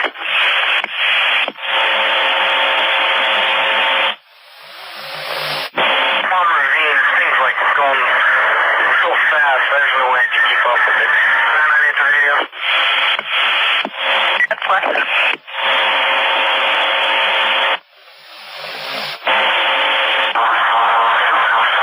When I pulled on Liberty, you could see it in the distance. And when I got closer, it was stationary and it started moving.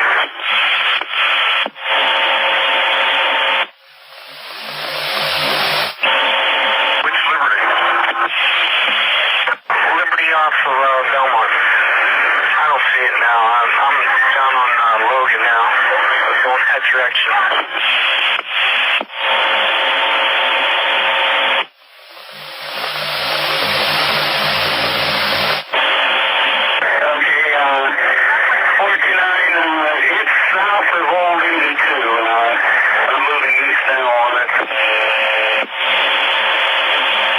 Okay, I'm still stationary up here at the airbase.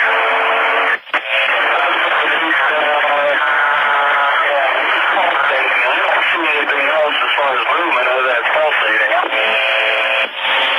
Yeah, that's about all it's doing.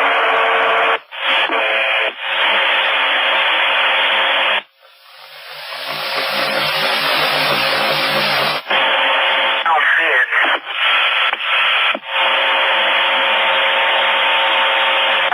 Call the Air Force Base, see what they have going on.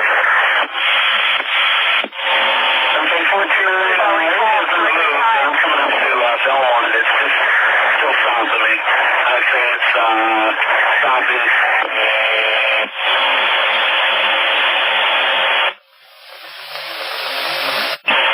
That's affirmative. I was just looking at it through the binoculars. It looks like it has something protruding out the top of it. Okay, you must have better binoculars than my side, because I couldn't quite make it out. I'm going to try to stop on Dawn and see if I can get a better look at it. Okay, does it seem like you're any closer to it? Yeah, definitely closer than your location, because it's still south of me, southeast of Old 82. Okay.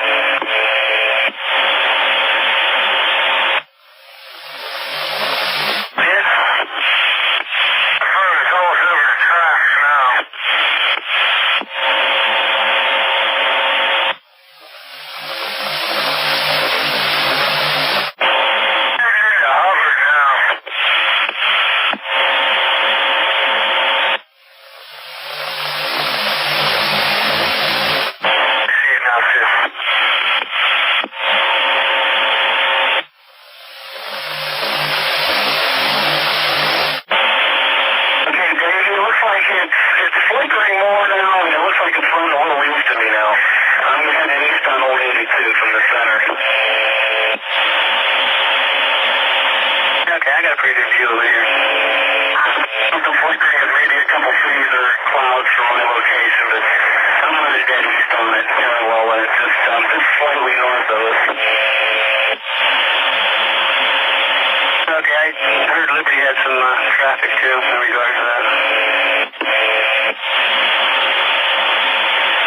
Well, we know they definitely saw something, because I know we're definitely seeing it. It's extremely bright. I mean, it's really bright.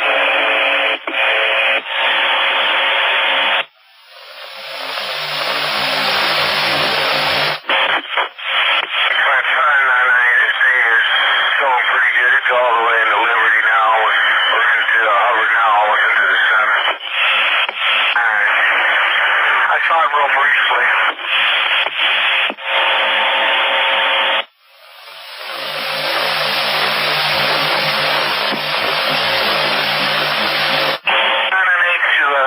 Radio. Alan reporting sightings. That's affirmative.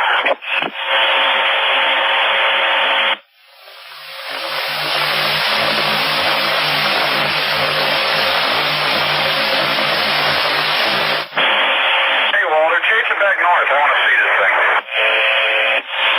Well, Frank, from how it's going and how far it's visible, you should be able to see it. I'm going to head out to 305 and 11, see if I can get a glimpse of it from there. Okay.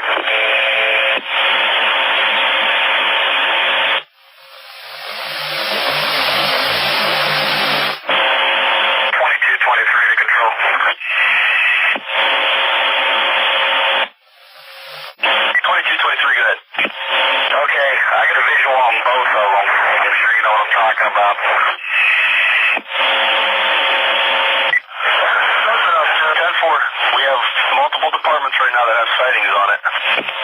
Okay, I got them both. I'm in the area of the county home. I got Howlands, looks like it's in the area of Warner Road, and I got Liberties, it looks like it's down near Hubbard. 10-4, if you see it any closer and can identify it, let us know. Affirmative.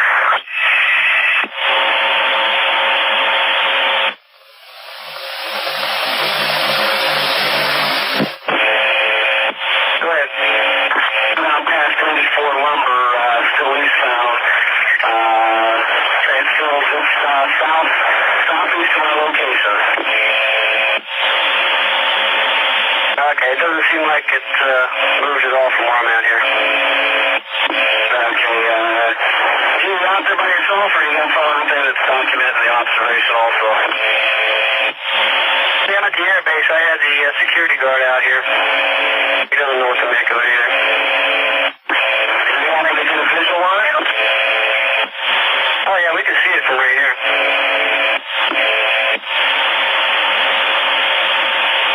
433 control. 433. Yeah, it's a Liberty dispatcher, the outcome of the FAA inquiry.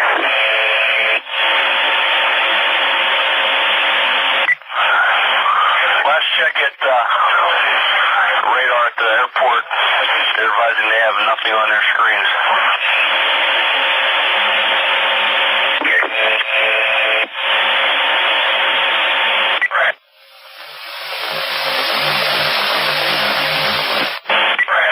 They're probably not going to tell us if there's anything anyway, if it's anything to do with the military.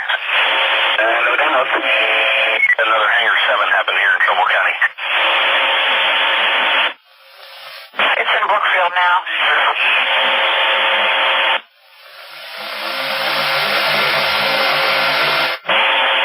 I'm not at the radio. 998. See, we could see it from 62. It's a large light.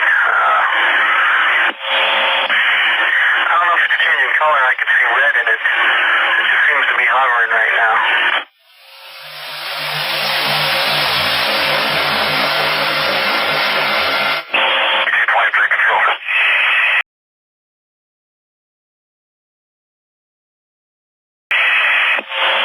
That's 4.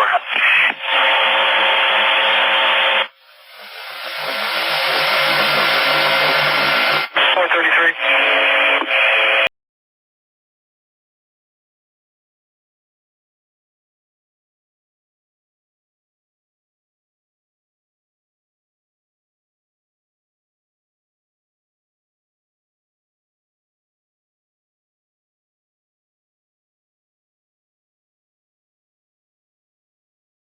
Road.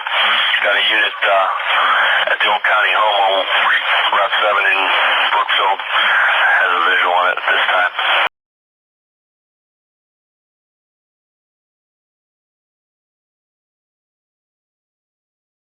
Patrol means actually there's a lieutenant now involved. so you got you actually have it's gone up the chain of command and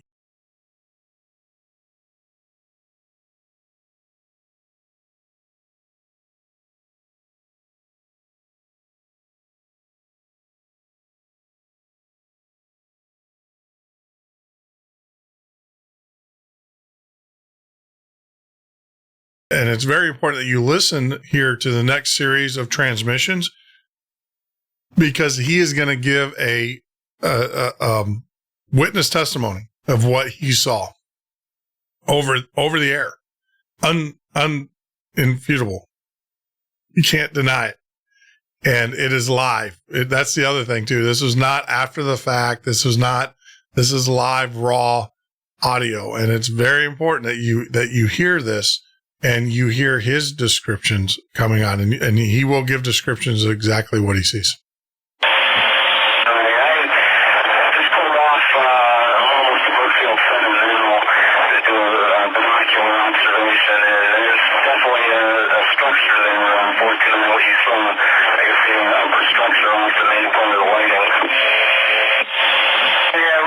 Looks like a little parachute hanging from it.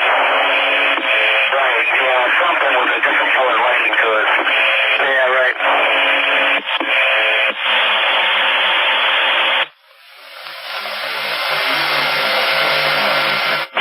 433, have you been looking at this thing through your binocs? Rob, I've been trying to run as far east to get as close to and get a good clear visual through my open binoculars, and I just stopped, like I said, at Linfield Center. Kind of halfway decent look at it. That's the object that you described on top of it. Yeah, okay. I'm running over towards the new to see if I can't go over that way, because I heard some topic about the old homes. Okay.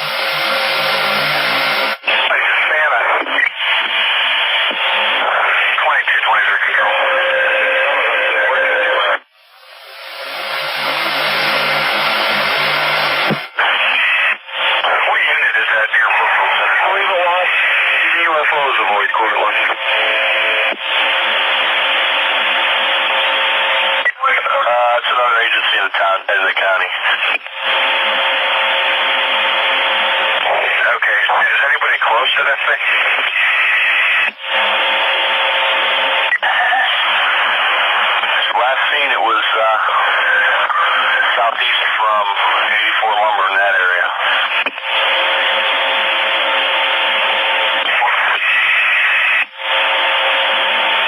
Okay, then, Corey, if you come up on 46, you should be able to see it without any problems.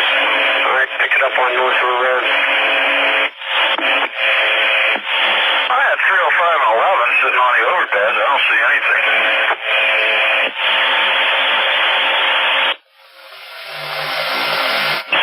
I'm at Fowler Ridge. How high up are we talking here above the horizon? Not very far. If you're in a tree line, will probably block your view.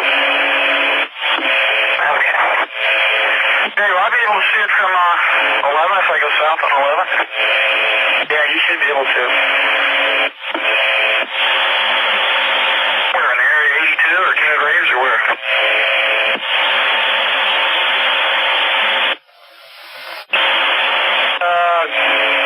Yeah, just look out towards King's Grave. Aim yourself right towards the air base. Alright, I think you shot down 11. Repeat. What was your last location that you saw it? Where is it at right now? Right where you said, it looks like it's right around your 84 lumber room that head down New 82 off by. Therefore, give me a registration when you can.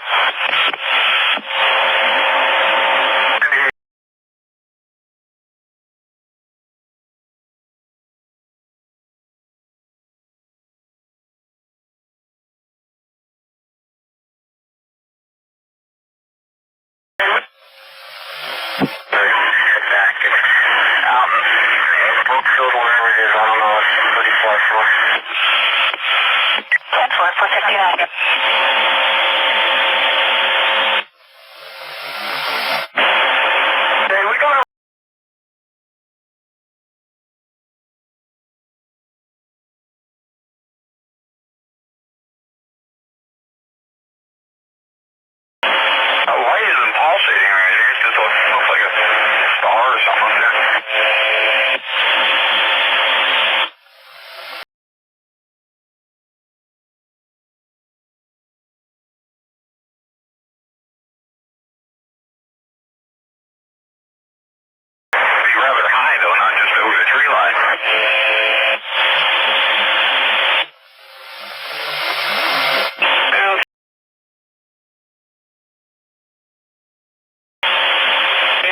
I'll talk this way. Well, I don't have any way to get there. Okay.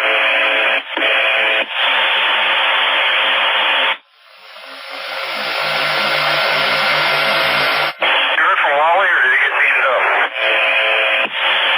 I don't know, I haven't heard.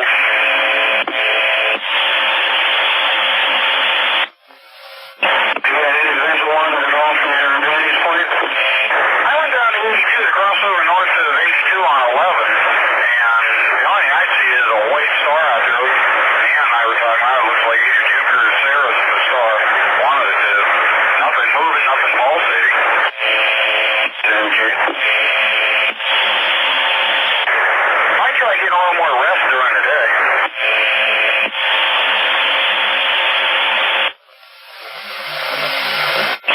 Right.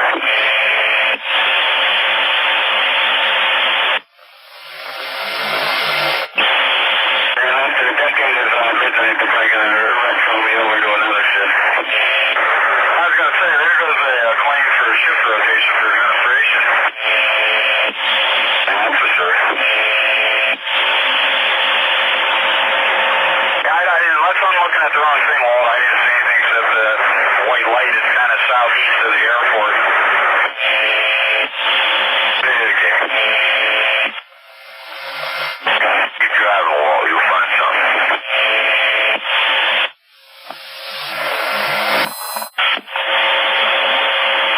Steve Baker. Yeah. All right, I talked to these guys. Everything's all right. They're going to go back to where they came from. Who? I can see him. Did you see anything? I got him right here. I'm looking at him. What the hell is it? Hold on a second. I got to turn my lights on so I get rear-ended. Okay.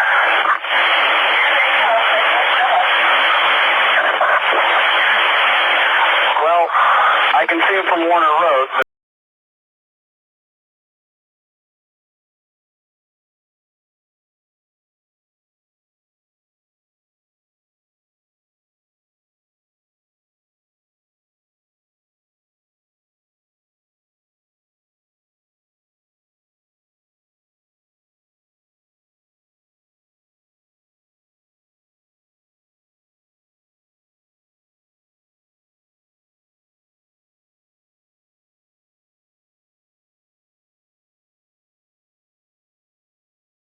What are you doing? That's what I mean. I mean, I can, without my binoculars, I can see red, yellow, green, and blue. I mean, they're way over there. They got to be way over in Cortland. No, did you hear Cortland on the air? Yeah. The UFOs will come into Cortland.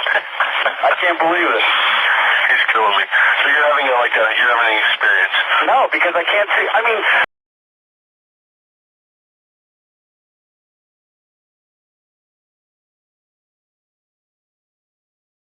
Yeah, well, they could be on their way home. All right. I think everyone else in this county should go home. Yeah, I'm about ready to. This is weird. I had a beat on them from the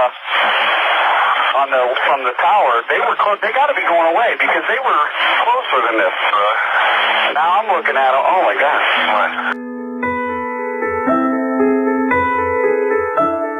Oh my gosh. We'll be back. Here, we're going to take a quick 4-minute break, and when we get back from the break, we're going to finish up the Thornville UFO 911 calls, and we're going to move into Holland, Michigan, here on the Midnight Ocean. Get over in the chat room. Let me hear what you think. If you want, if you have Skype loaded up, get on Skype, type in TMO Listener. Join us on Skype. I'll take your calls live on the air. Let me know what you guys think. Fake? Real? Don't know? Don't care? This is the Midnight Ocean with Jeff Norton on the Paranormal State Radio Network.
Jeff Norton on the Paranormal State Radio Network.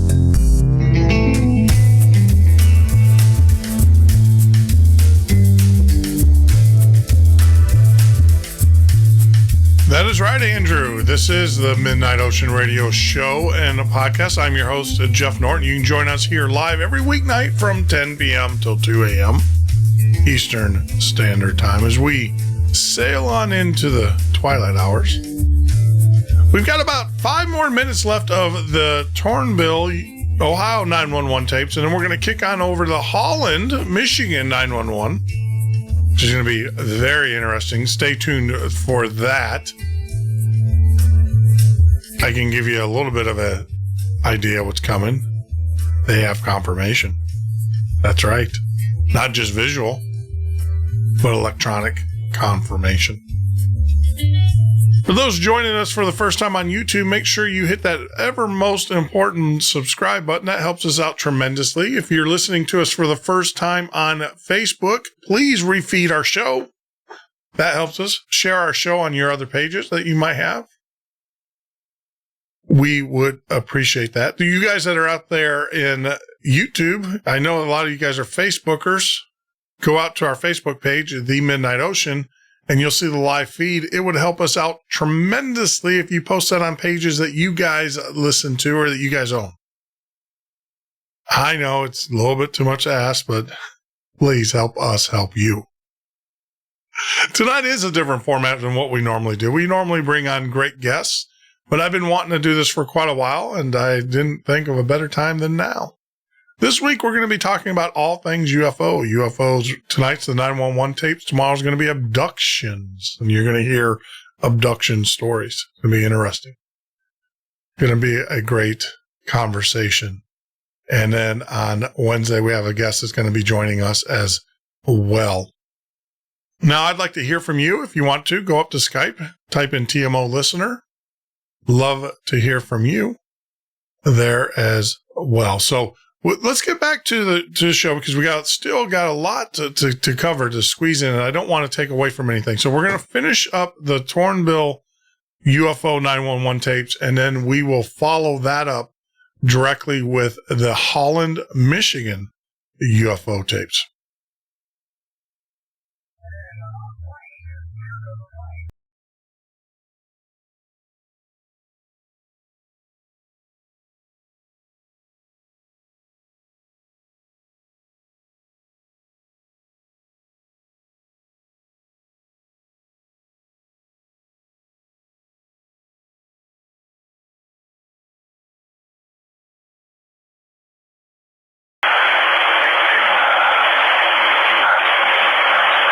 Where'd you go?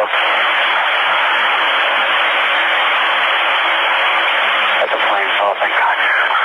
Well, I get nervous when they're coming right at me. There's 3 planes up there. I'll tell you what, they're flying from the Air Force Base. Really? Something's got to be. Yeah, hold on. I'm about to get you rolled again. Where are you? Right here. Wait, where are you? Warner Road, south of Merwin Chase. 4 up there now. There's 4 planes. Oh, okay. What the f***? No, I mean, the other things are still there. But these are like, yeah, what do we do? Bricks. All right, what are we doing with this now, Pete? Right. Now, as you guys just heard, now the Air Force is involved. Now you got 4 jets apparently being scrambled from the Air Force Base there. Now, the Air Force Base that they're talking about in Ohio is, let me bring up its information. It is a SAC base, which SAC means that it's one that holds nuclear warheads. And, you know, it's amazing these UFOs tend to hang out around our nuclear arsenals. You guys not notice that? But, so that is one of the theories, but it's from the Youngstown Air Reserve Base. Youngstown Air Reserve Base, which actually is a they said SAC, but I probably suspect it as a TAC base. Let's look. So the Youngstown, I'll look this up as you guys continue to listen to the audio because it's very important that we get through this tonight.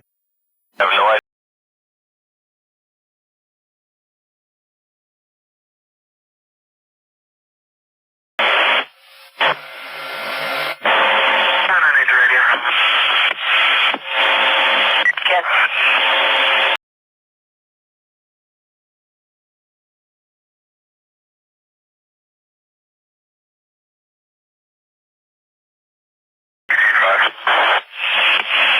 Q5, go.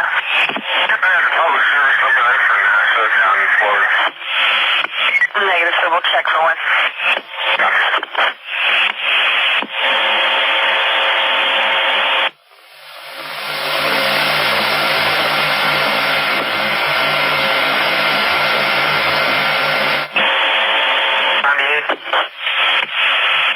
Okay. Reports from all these local police.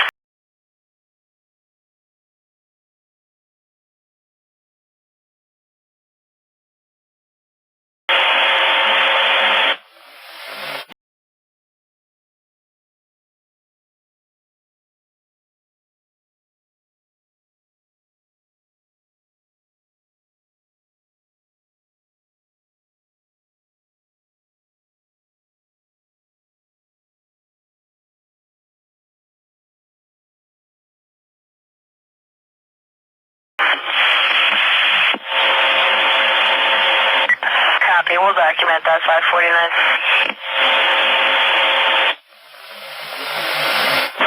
Hi, dispatch. Pete, Vic. Yeah. Hey, That is your planet showing during the shower.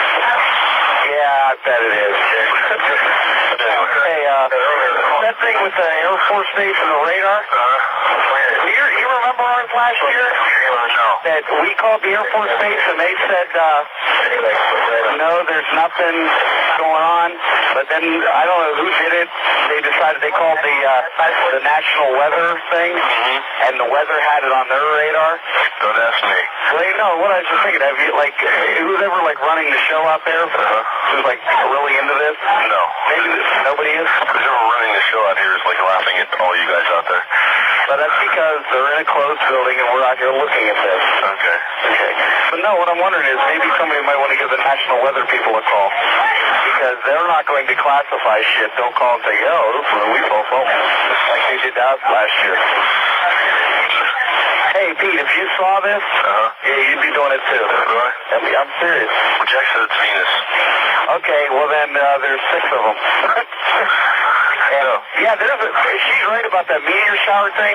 Because when I was standing there, when I got off the phone with you, in 5 minutes, in this little space that I'm watching, there were 6 of them, whatever you call them, shooting star things. There's 6 of them, so they're there. But I don't know what it is, but I just wish it was cloudy. then we wouldn't say this. Right, exactly. Well, what gets me is, what was Liberty chasing then? I have no idea. You know, last time I heard, Venus really wasn't wanted anywhere, so had no reason to run from the police. Negative 15. Negative 15. No 15s on Venus. It's like my little get a registration when you can. Yeah, get a registration when you can. I'll tell you what, I couldn't see him well enough from the radar tower. I climbed up there. Then the fact that my legs went numb. It's a bit too nippy to be climbing up that thing. Yeah, it's a little chilly. So I went up 3 flights and I thought, well, you know, as much as I like Star Trek, I don't like it this much. Oh, God. I went back down. I think it's the Enterprise. Oh, well. All right, man. Hey, have fun. Ciao.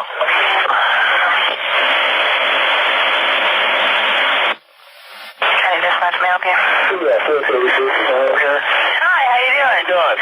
Okay. Hey, I got to look through this thing on a telescope. Okay. Okay, what we were looking at is a planet. Oh, really?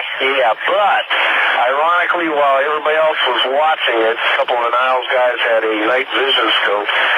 Some lady who says she lives in Liberty came up to them, they're down here on the strip, Okay. and asked them, are you guys tracking the UFO?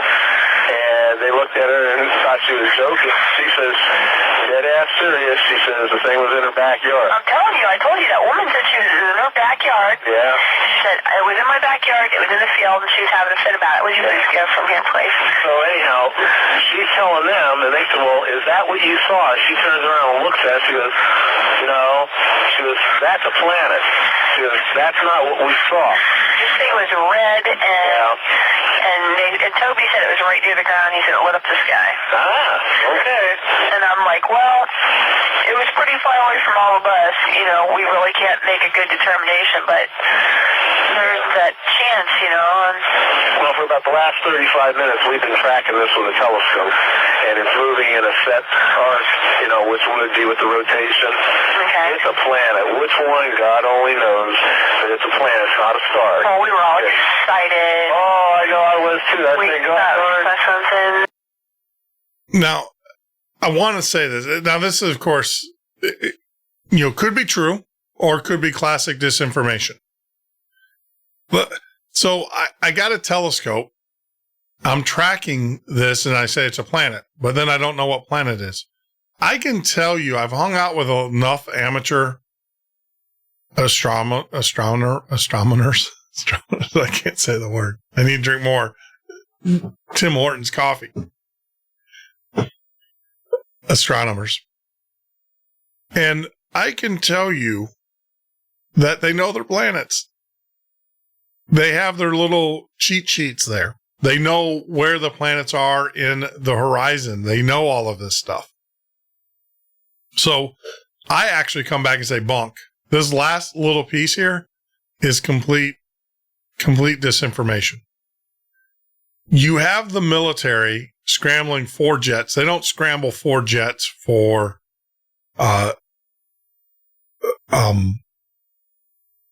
planets. And by the way, I will tell you that Young's Reserve Air Base now, kind of a dubious, especially if you're into chemtrails. That is Youngstown Air Reserve Station. Mission, the Department of Defense Task 910 Airlift Wing in Youngstown Air Reserve Station. This is now current. Back then it looked like it had tactical, so it was a TAC base, which means that it had fighter airplanes. Now it's a heavy lift. Ohio to maintain the DoD's only large area fixed wing aerial spray capability to control disease-carrying insects, pests, and undesirable vegetation, and to disperse oil spill in large bodies of water. Mission may be executed in combat areas on DoD installations or in response of disaster emergencies declared by the President of the United States. Yeah, so this is a chemtrail plant. Yeah, Youngstown Air Reserve, guys. You guys live in Ohio. It's a chemtrail airport. So just looking that up. Let's do this. That is it for the Ohio 911 calls. Now, what I want to do is I want to actually kick into a couple other ones real quick. Here is Swiss Air. This is a Swiss Air out of England. And then we'll get to the Holland, Michigan.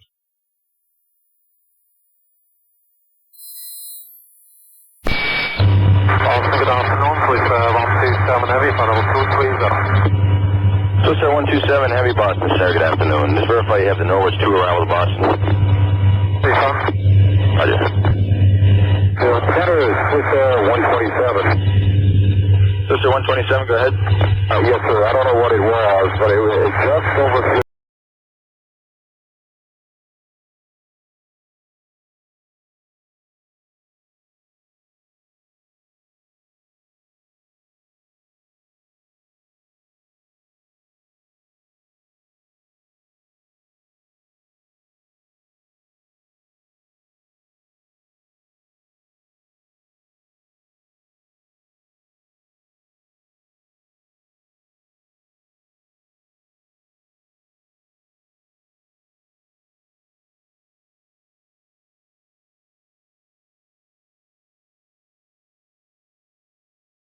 Okay, thanks. So that was Ronan Report. That was from Swiss Air. Here's another one. Here's another one. This is actually Gemini 7 astronaut Frank Bowman. 7, go ahead. I told you at 10 o'clock high. This is Houston. Say again, 7? I said we have a bogey at 10 o'clock high. All right. We have a bogey, 10 o'clock high. And then you're going to hear the flight comm come in and clarify. Here. Jimmy Control here again. The reference in that conversation was bogey. It was Borman who reported sighting the bogey. This is Gemini Control in Houston at 4 hours, 24 minutes into the flight. So basically, what I suspect that is because the transmission, there was no more comments after that. I bet you that was the big or the proverbial STFU. You guys need to look that one up. That was Capcom coming on, basically saying, "Be quiet." So that is that. The next tape that I want to share with you guys is actually, this happened in Holland, Michigan in 1994 as well. This was in Holland. This was on March 8th, 1994. Residents of Southwest Michigan have been seeing strange things in the skies over Lake Michigan to the south of Holland, Michigan. Now, this one is very unique in the sense that we now have radar evidence of these UFOs, of these crafts.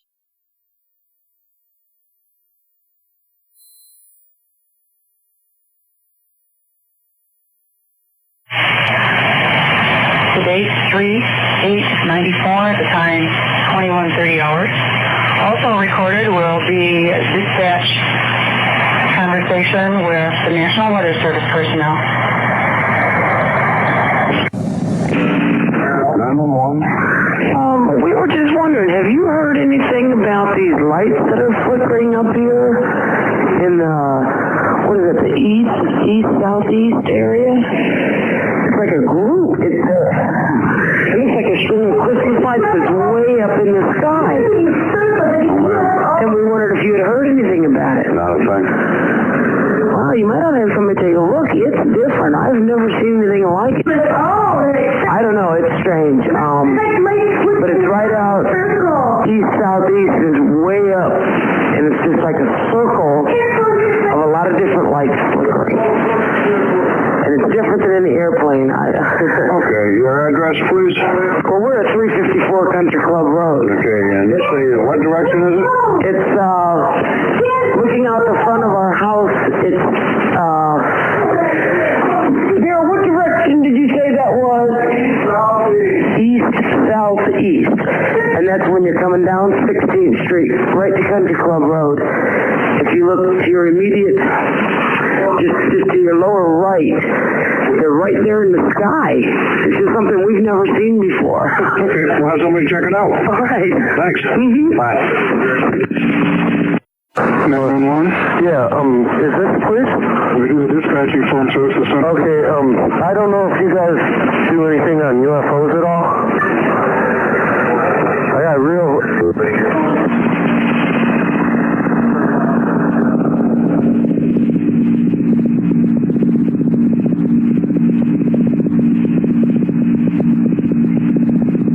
Something's going up and down. Hold on. Oh, excuse me? Okay, what do you have there, sir? There were at least 4 lights, and they were all flashing like okay, they were the sequence. It was a kind of like a V, and there was 4 lights, and they were blinking back and forth. And there's no way, I mean, a plane's not that wide. And then it went down to 3 lights, and it started spinning around. Like it was a circular motion. So it started going up and down, and then it went to 2 lights, it did the same thing, and now it's 1, and it spins in a circle. Okay, what's your name? My name is Troy Prince. Troy Prince? Yeah. And you're at 419 Stratford Way, apartment 7? Yes, I am. Oh, okay, we'll have somebody stop by and see you. Okay. Okay? Thanks a lot. Thank you.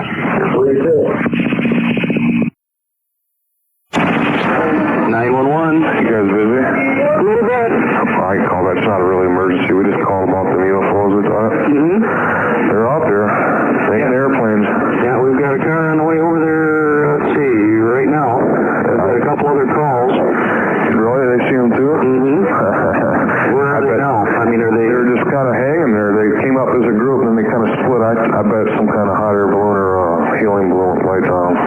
Okay. They ain't airplanes. Yeah, we've got a car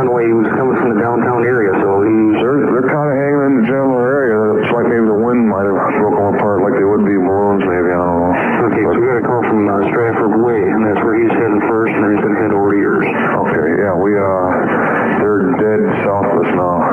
South of you? Yeah, we're on 16th Country Club. Okay. All right, thanks a lot. All right, thank you. Yep, bye.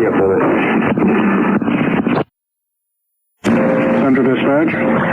Yeah, this is a non-emergency, so feel free to cut me off if something comes in. And I feel kind of silly calling, but my son insisted that I call. Is there any Air Force airplanes or helicopters flying around in Allegan or Ottawa County tonight? Well, we've had reports out Stratford Way in that area of life, and they're checking it out. Stratford Way? Yep. Now, where would that be? We're right on Ottawa on the county line. Yeah, it's down in that area. It is? Holland City. Pardon? Right down, it's by Holland City. Okay, because he saw them heading southeast of the county line of Ottawa and Allegan, probably right on the Kent County line, I would imagine. Okay, yeah, we've got them checking it out. They say it's something to do with radio towers down in the area. It has something to do with what? Radio towers down in the area. They were in the air. Why don't you tell them what you saw? Okay, I was at a real high hill, right on the county line there, and it was like at a 45-degree angle to the ground. There was like probably 4 or 5 lights, and they were all flashing right in a row from the top all the way down to the bottom. And it was sitting there for a while, and then it leveled off, and then it moved southeast. It was up in the air quite a bit. Okay, yeah, we got an officer down the area checking on it right now. Okay. But it took off real fast. Okay, yeah, we'll let them know. All right. Okay, thank you. Bye. Bye.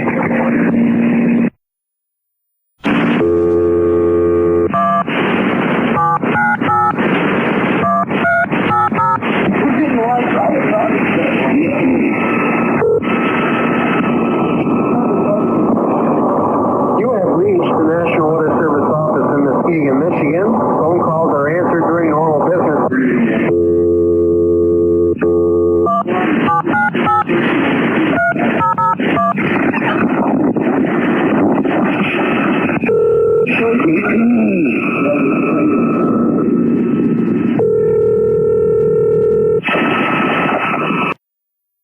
Now, I wanted to pause here and kind of let you guys know that this is where it gets very interesting.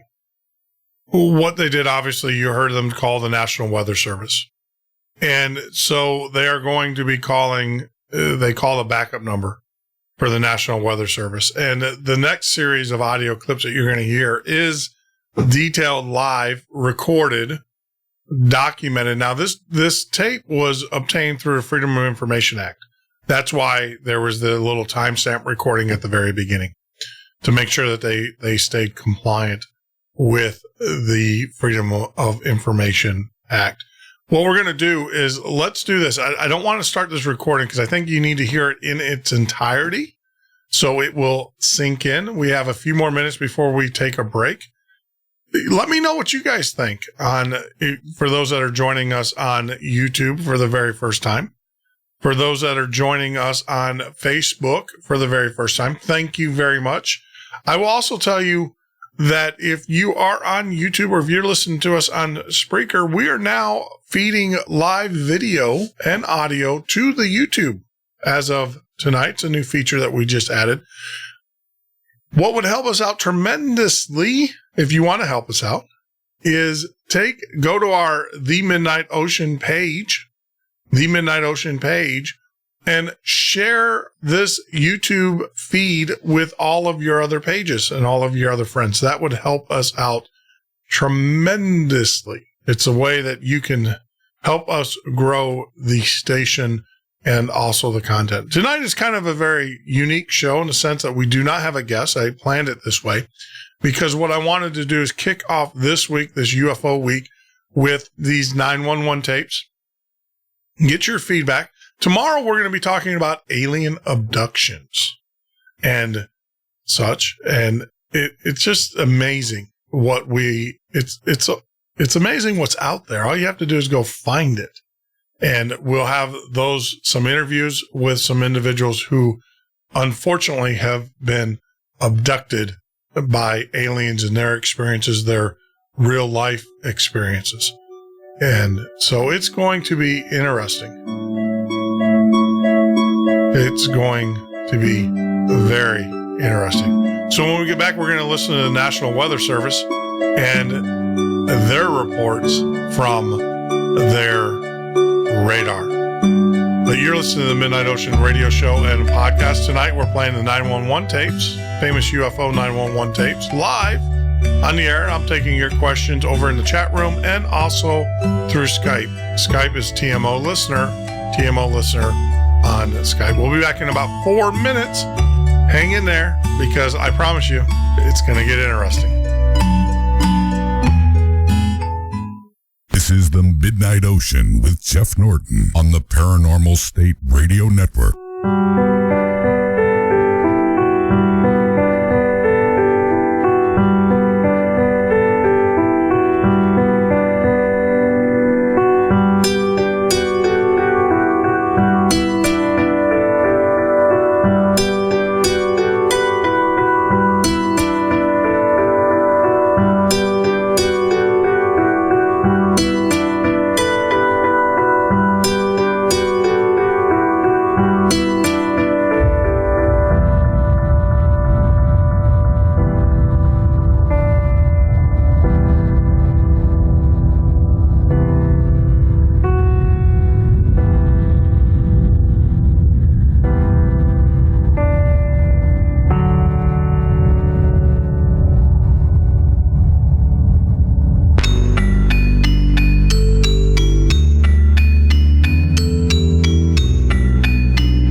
Midnight Ocean with Jeff Norton on the Paranormal State Radio Network.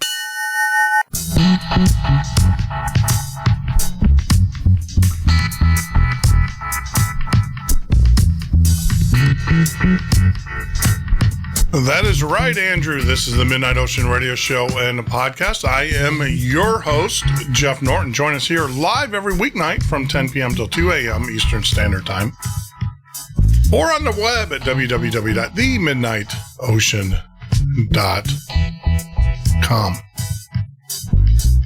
Hey, if you guys are new to the show, welcome. Thank you very much for joining us tonight, especially you guys that are listening to us for the very first time on Facebook Live at the Midnight Ocean Facebook page. Welcome aboard.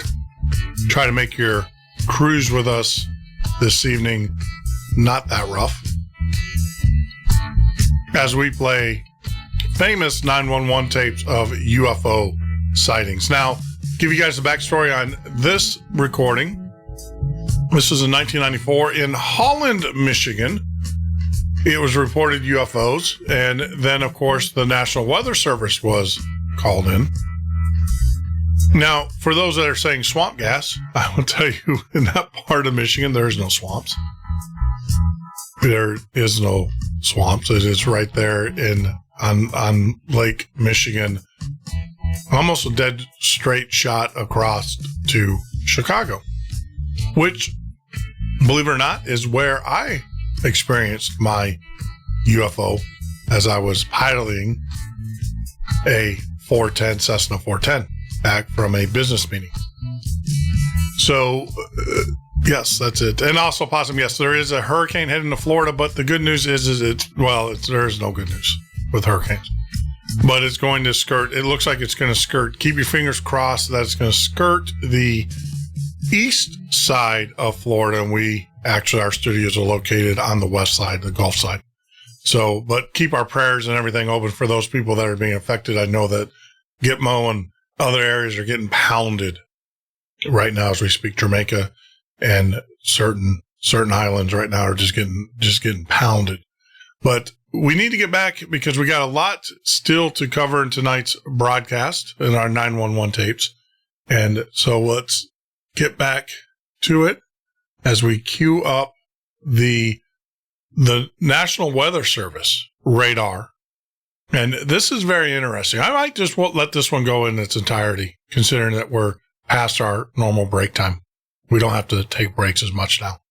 So that is it. Let's get back to it. Very interesting stuff. You guys let me know in chat what you think about these 911 tapes. Hi, Muskegon. This is Ottawa County 911 calling. Yeah, how you doing? Good. You guys have access to a radar there, don't you? Yes, we do. You do. You getting anything weird down in the southern Ottawa County area? Anything weird? Hold on for a second. Okay.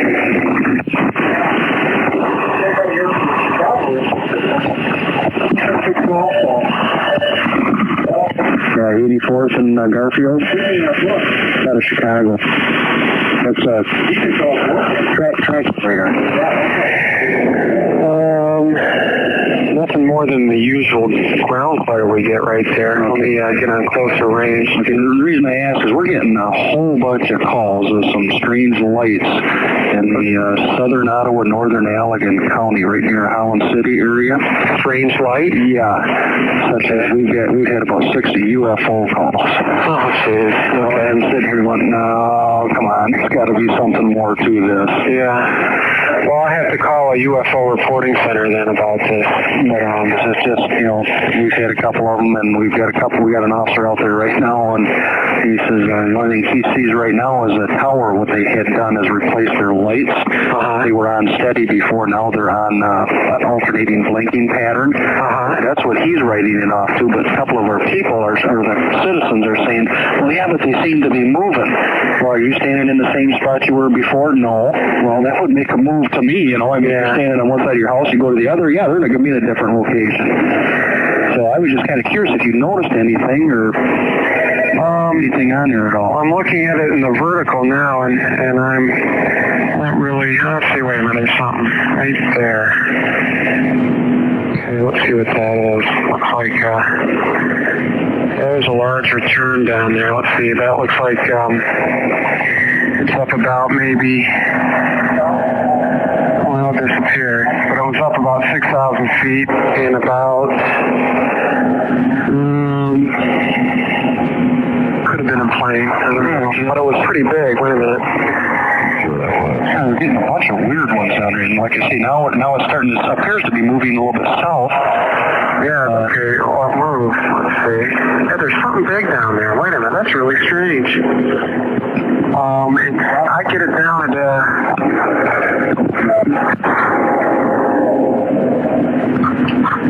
I'm getting it down around South Bend. No, wait a minute, I'm sorry. I'm looking at the wrong graph. Let's see.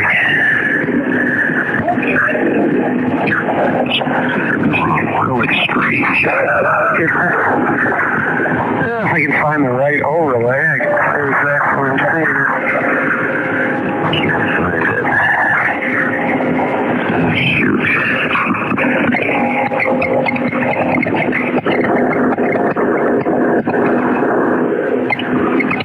It's moving. I can see it moving, and it's just moved about,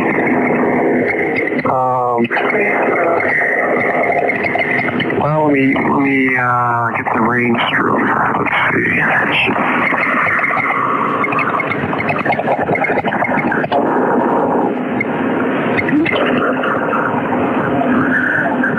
It looks like it's around 82 kilometers from me. It puts it down about, right down at the, right down near South Haven. Okay, this would be north of this. And right at the Allegan-Ottawa County line. Okay, now I lost it. Yeah, oh, there it goes. Okay, it's moving. It's moving towards the west-southwest. And it looks like a big blob. Yeah, that's the way it was explained to us. And it's not, I think it's almost off the scope. Let me go to another. Hey, this is weird. Let me go to another, let's see.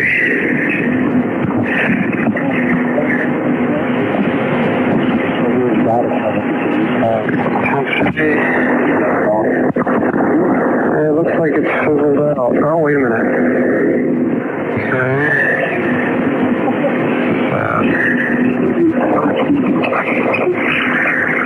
Yeah, it was up about 6,000 feet or so. And unless that was a, really seeing it, okay.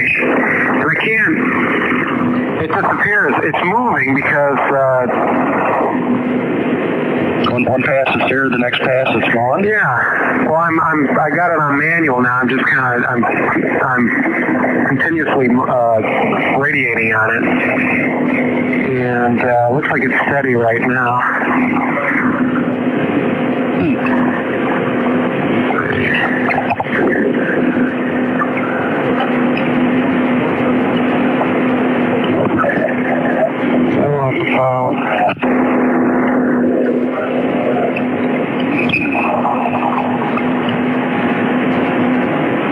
It's gone up. I'm getting it now at about 12,000 feet. And it's a pretty strong return.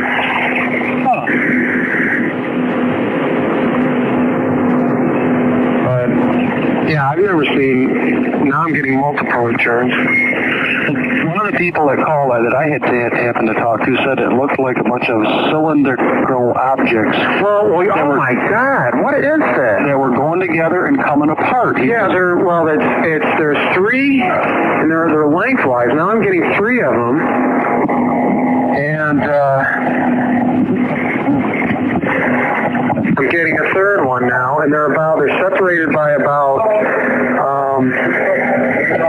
looks like about 5,000 feet in height, and about maybe an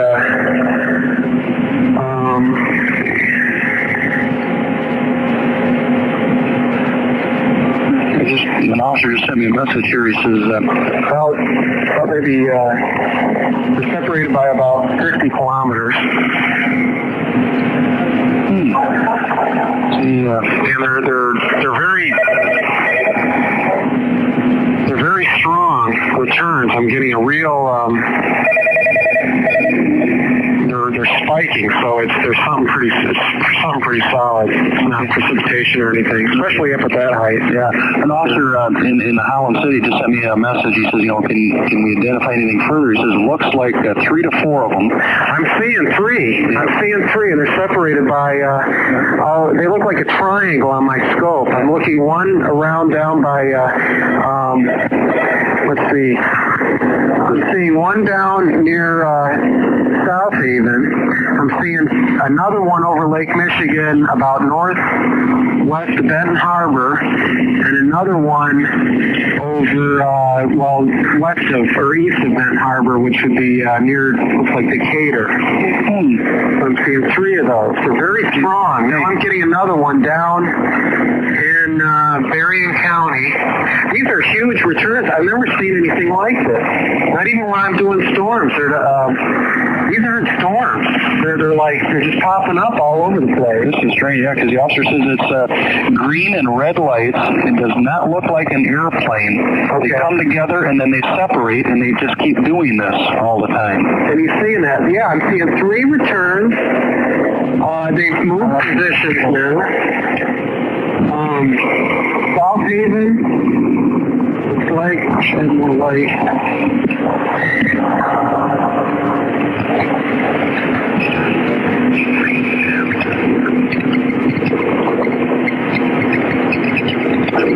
South Haven. Okay, that one over by South Haven just zoomed over to the northwest by about, now they changed position again. One about 20 miles west of South Haven. Another one just above, looks like the Coloma, and the other one is just off the coast of Benton Harbor. Oh, this is weird. Okay, now that one near South Haven has moved. It's moving further out into Lake Michigan. I'm getting them up. Okay, it popped. Now I'm getting 4. No? Yeah, I got 4 for a while. Now I'm getting another one way down. I did for a little while. These are all up around about between 7,000 and 12,000 feet. Oh, this is strange. This is really weird. Yeah, I don't know if it's some kind of energy or the radar is picking up something. It's a Union 22. I wish we had a picture of this. But to find out exactly where he sees them once. Yeah. Union 22. Can you guys objects any south of you yet or right overhead?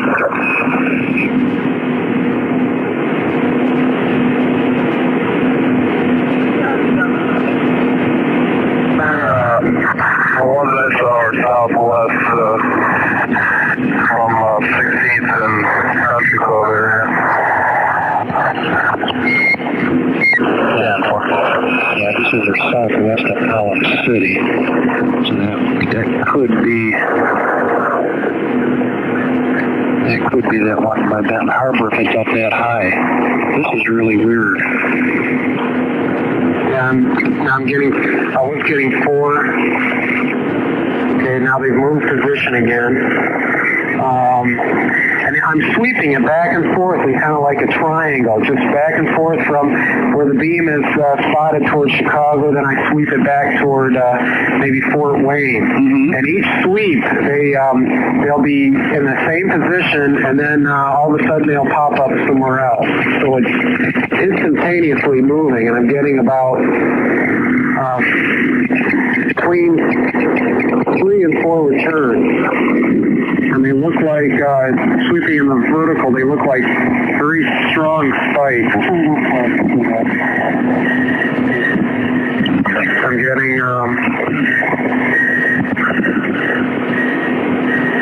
it's really weird.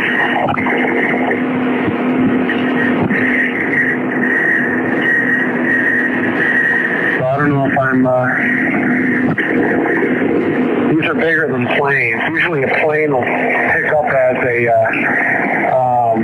little pinpoint These are about, on my radar scope, these are about the size of maybe, looks like a half centimeter across. Alrighty, I want to try Grand Rapids ones here too and see if they've got anything that they're aware of ones too. Okay, they look like they're all moving to the south, towards Chicago. There's 3 returns moving towards Chicago. They're about over center of Lake Michigan, 3 of them in a triangle, and they're about the real southern part of Lake Michigan, probably just off the coast of Berrien County. Okay.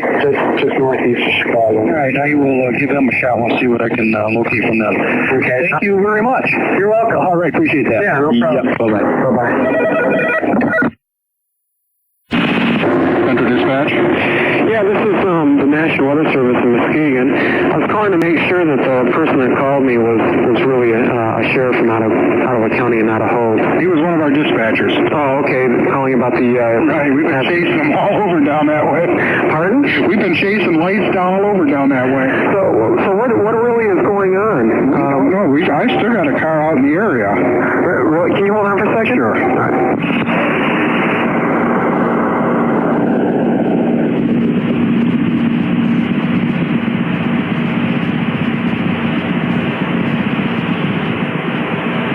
Did Ken fill you in on the weather service at all, Jim? Hello? Hi. Yeah, okay. So what were these things what do they look like? I don't know. We got a report of something going through the air with lights on it horizontally. 3 to 4 lights going at a high rate of speed up and down and all over the sky. I bet we've had 5 or 6 calls, right? And they've all been in the South Holland area. South Holland? Yep, from South Holland down to Overijssel, down in that area. Overijssel, right. And what color are the lights? And they've all been in the South Holland area. South Holland? Yep, from South Holland. Well, I did pick up, I picked up about 3 to 4 blips, and they were big. They weren't planes, because planes usually show up like a little pinpoint that moves through the on the scope. But these were bigger. These were about the size of half a thumbnail on the scope, and they were up about between 5,000 and 12,000 feet, and they had real strong returns with them. And there were 3 of them. They bounce all over the place, but the general movement of all 3 of them were towards Chicago. I pretty much gave up looking at them when it reached just southern Lake Michigan, as it was moving towards Chicago. So I did see something, and I've never seen anything like that before. I don't know, if it's some kind of an atmospheric phenomenon. I hear they have. I hear the Northern Lights is going on. I got a call from Manson saying that the Northern Lights are really dancing around, really bright. Oh, really? Yeah. So. Okay. Well, they're stating. I think it seems to me like the last one I said it was moving like to the southeast from Holland towards Allegan County. To the southeast. Okay. Southwest. I'm sorry. Southwest towards Chicago. Okay, that's talking about towards Chicago. Yeah, that's what I was seeing them actually move towards Chicago. Great. I wish we had a recording of what I could see. Yeah. Well, actually, there's some blips showing up on the computer part, and this is being recorded. So there is going to be a recording of this. So if they can, you might be able to see a movement on this if we can play this back. So. Okay. All right. Well, if we get any more, we'll let you know also. Okay. Let me. Yeah, please do. Okay. Thanks a lot. Thank you. Bye-bye. There you go. That's the Holland, Michigan 911 UFO sighting with several craft. Today, 3/8/94. Sharing with you guys here at the Midnight Ocean Radio Show and Podcast. Let me know what you guys think. You think it's real? Think it's bunk? Do you think that so many professional people would put their careers on the line? Now, granted, they're putting their careers on the line by admitting to it.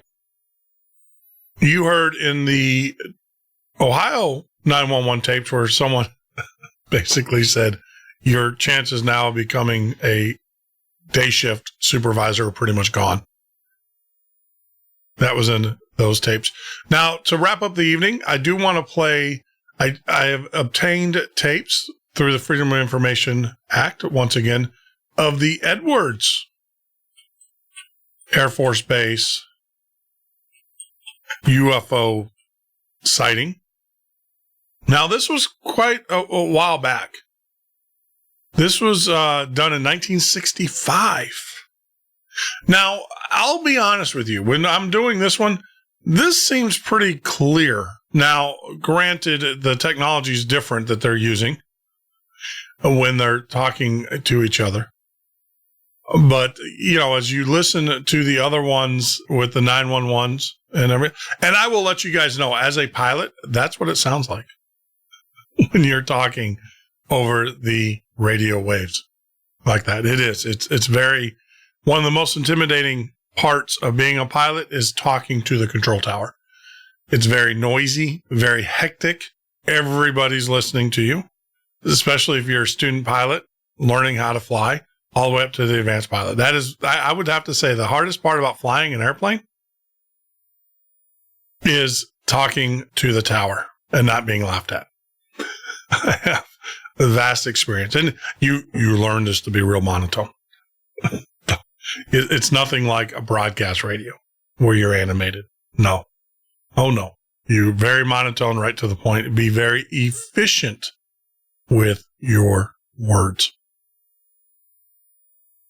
So let me cue up the Edwards Air Force Base here. And like I said, this one here out of all of them was the clearest, which kind of makes me suspect, because this is actually the oldest one. But this is the Edwards Air Force Base UFO incident in 1965.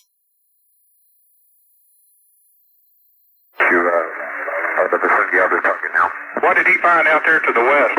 He lost his contact. I still have a contact out there. Oh, you do? Visual? Yes. What did he find out there to the west?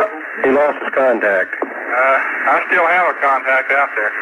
Oh, you do? Visual? Yes. What did he find out there to the west? He lost his contact. Masak? Yes, sir. This is Major Jewel. I'm on with you. Right. The man just went to get the tower boy there, so he had somebody to confirm his story. Well, Coast Valley takes record on. They are. They got it. Oh, you got it? Okay. Recording from position IMD 35 on the incident. If you look to the north of us, there's one coming pretty fast. You can see his movement. And he's coming from north to south. North to south? Right. North to south at this time from Edwards? Right. He's blinking red. I have another red light and green light combination in sight, moving very rapidly over the field at this time. I'm going to check with my RAPCON to see if they have any movement in that area.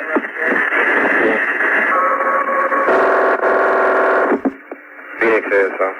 ASO Labs here. Say, have you all had any reports of unknown flying objects over there? No, we haven't. Oh, okay, we're wondering. We supposedly are having quite an invasion over here. What area? In our area? No, it's over around Victorville and Edwards there. I was wondering if any of your sites or any of your bunches over there have called anything in. No. Okay, fine. Thank you much. Right. 4 of them in that B. Yes, sir. 3 on the bottom side, 2 up. Yes, sir. Count that. Well, there's 4 altogether. Right. There's 2 in a line, and then there's 3 in a line. Yeah. The 3 in a line would run westward, and the other one would run up parallel with the bright one. Yeah. Right. Is that what you're saying? Yeah, that's the one that's on. Okay. Would you do us a favor? Can you report? We're looking for about 7 UFOs. Well, maybe. Here in Strong, Ontario International. Would you? Well, north of Ontario. Okay. We're not positive. This is coming from Edward Sam George. How far here? Did he come from the northeast? Yes. No, he came from the northeast. Seeing these guys at 8,000 feet. There are about 7 of them. They're red, white, and green flashing lights. They have been sighted visually. And they're climbing now. And we wonder if you're painting them. We're trying to get a cross-section here. They're red, that's big. Also, the 2 towers, George Tower. Also, on Edwards Tower. Huh? Well, yeah, describe it for me. Yeah, okay. It appears, I watched it look at through the glasses, and at first appearance it looked just like a star. Yeah. And then it started, it was white and green. It's flashing white and green. And on what appears might be the bottom. And at first appearance it looked just like a star. Yeah. I mean, it's not intermittent flashing. It appears to be space. I see. In other words, it like fades in and out, huh? Rather than a definite flag. It's a definite flashing. Similar to what aircraft anti-collision lights would do. Oh, yeah? But it definitely isn't moving fast flag or constant enough to be an aircraft. Uh-huh. Let's bring our high-finders around here. Let's see if we can dig up something. And it's definitely changes color from white to red, or white to green, and red. The red flash is strong enough to block out the rest of it to the naked eye, so it appears to be white, from white, green to red. Can you get any form out of the thing, what it looks like? I haven't checked it. It appears to move a lot closer to it. I haven't checked it with the glasses. Painting over Edwards at 11:05. Edwards is observing them from the ground. 2 towers observing them, and we're painting height and radar. They're flashing white, green, and red. And we have a track on them, Kilo 157. They're heading west. They're at this time approximately 20 miles west of Edwards. At 11:05, there was we talked to Center. They didn't have anything on it, but heading west through the area at 14 grand. And he had no joy on them. Center queried the bird. Let's see, I'm holding them now. It's a bird that flew through the area 50 miles west of Edwards. 50 west? Yeah. Now, talk to the sergeant, the UFO people at Edwards. The first place I should tell you that Norton UFO referred this back to Edwards as being in their area. The lieutenant is the UFO responsible officer in bed 3 miles away. The sergeant doesn't have any authority except just to report to us. They haven't requested a scramble or anything. My question would be then, do you want us to shake this lieutenant out of the pad and see if he wants to request? Edwards said they had no capability, space ops, going up and looking. Now we're painting a lot there and everybody's seeing it. So, do you think we ought to check this lieutenant out of the pad and see if he wants to request we go up and take a look? It might be, well, they haven't raised him yet, huh? They haven't called him? Well, I told him to hold off until I talk to you. The sergeant's reluctant to call him until he feels like he needs to, because it's being 3 o'clock in the morning. Yeah. If you have such a good paint and everything on them, I think it'd be worthwhile if you give him a call. Yeah, that's my feeling too. Right. And then if he, especially in that area, you know, if he should request a scramble, we could probably take one of the guard birds, deuces up, I think. Yeah, that could be okay. Yeah. Right. Okay. Sir? Yes. All I give in here is Special 13 for unsafe targets. Okay, let's put a Special 13 in on 157. Oh, 157. All together? Right, thank you. This is the SD. We're making Kilo 157 a Special 13, which is the classification for unsafe target. This is the tower at Edwards. We have an object now over the field.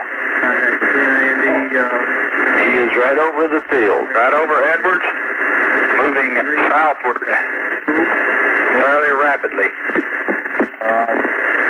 And this thing also has, I can make out red and white flashing lights. And the captain at Step 1 has confirmed this.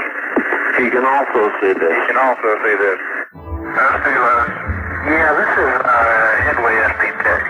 On the 3 UFOs you got generated there. Right. Can I talk to Led and I mean this to Chief Control. Dora doesn't want them.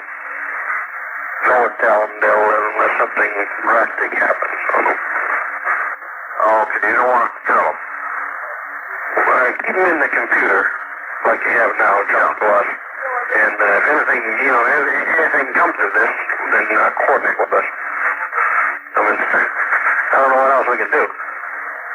Yeah, well, they are scrambling their UFO officer out of the pad.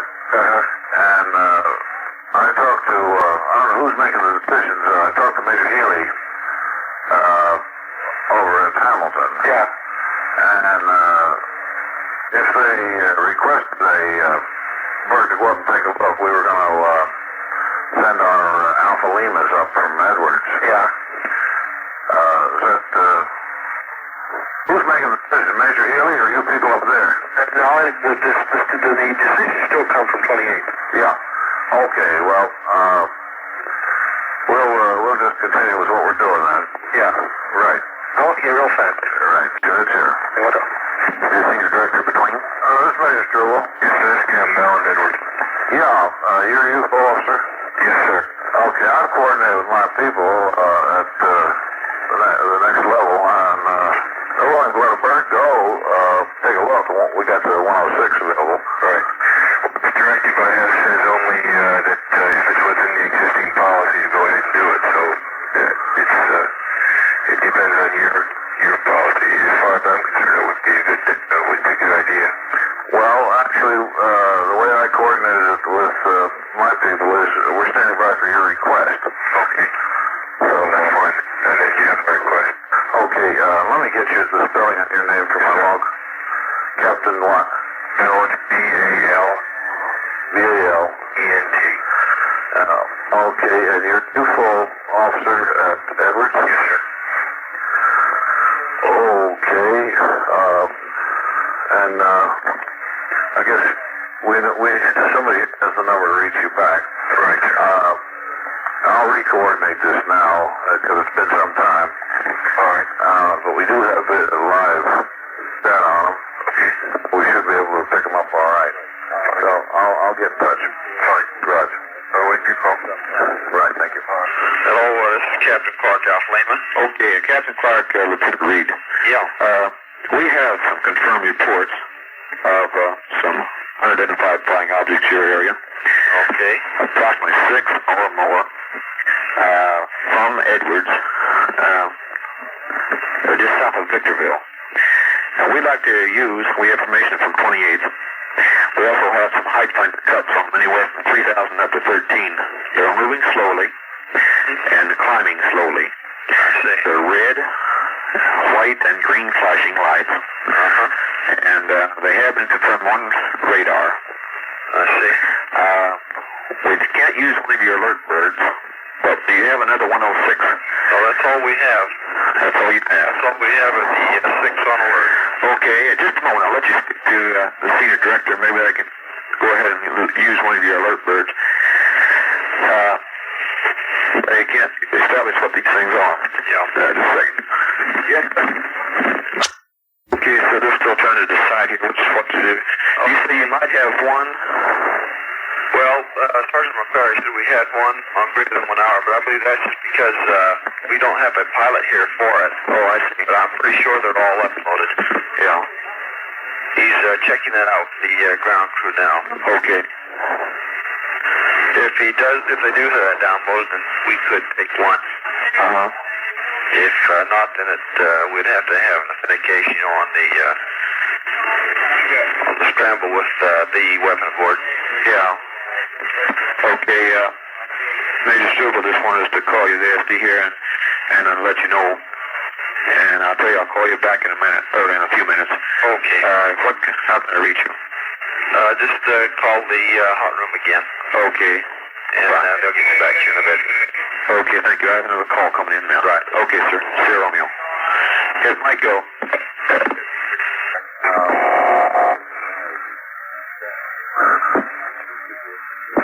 you can try. Yeah, Major Healy. Right. Oh, yeah, Major Struble here, lads.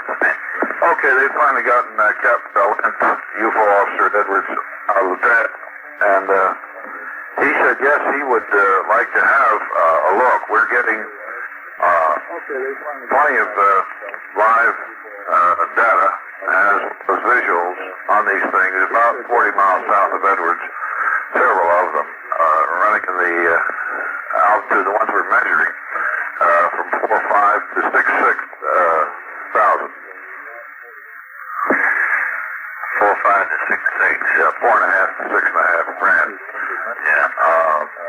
And we have a non-loaded Det 1. I think it was it Det 1 or Alpha Lima that was available? Reed? Is that Reed? Was it Det 1 or Alpha Lima?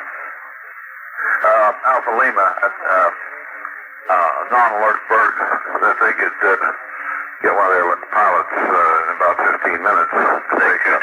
Yes. Okay. So we'll go ahead and take a look tonight.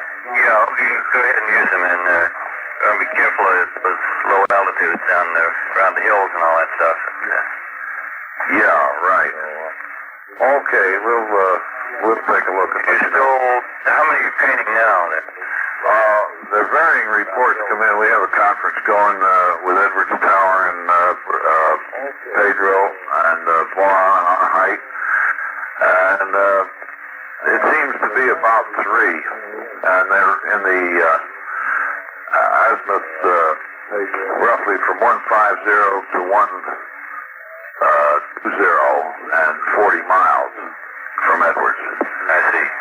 Yeah, which puts it pretty close to us, but we've had people up on the roof looking. I think one of our people had some offset on them, but there are a number of people have had visuals on them. I see. Has say Edwards Tower or any of the tower people picked them up visually? Yes, they've been watching it for over an hour. Yeah. Okay, I think it might be worth a try. Okay, well, we'll get this guy out of the pad and run him up. It'll probably be a half hour before he can get there. Okay, use caution. So, Rod. Okay, right. How's Forecatcher? All right, Forecatcher, it's Queen WD3. I'm getting some reports for Edwards Tower, Victorville Tower, and several radar sites about some UFOs. Are you launching any balloons out of Edwards? Any balloons? Yeah. None that I know of. I see. We'll do, does Edwards have Edwards don't have a Raven sign unit to send up. So I doubt if they lynch anything, they wouldn't have no reason to. There wouldn't have any reason to send balloons out. Not the weather section anyway. Out of Edwards, huh? No. I see. Unidentified flying saucers? Objects. Sure. No, they have no reason to launch any weather balloons. Lad? Roger. Sergeant Colonel, Edwards Control Tower again. The UFO officer from Edwards has just confirmed this one. Over the field, he has seen this one. The captain at F1 has seen this one. I have seen it, and the UFO officer says it appears to be an aircraft. To him, it does not appear so to me. It appears to be an aircraft? He says it appears to be an aircraft. Approach control has nothing on any aircraft. It's moving too slow to be at that altitude. The captain said that was, he doesn't seem to think it's an aircraft either because of the light situation. Yeah, there's only 2 lights, a white and a red. I see no green. The UFO officer saw this one. He thinks it's an airplane. I do not. I don't either. Captain Clark? Yes. Lieutenant Fitz, deputy here. Yeah. I see. What do you think of it? Well, I'll tell you, when I first saw the thing, it was approaching the base from the north, and it looked like a fairly low altitude, probably 10,000 feet.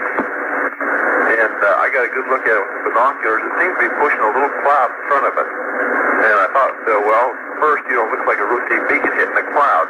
Yes. And, but it just stayed right with it. And then it turned a little bit more westerly and gained a tremendous amount of altitude. Lance? Yeah. Roger. This is Sergeant Charles control with our tower observation on that last one that reported all over Edwards. Right. It is almost invisible now. With the naked eye. Do you have any others visible around the area? Yes, sir. I still have the original one.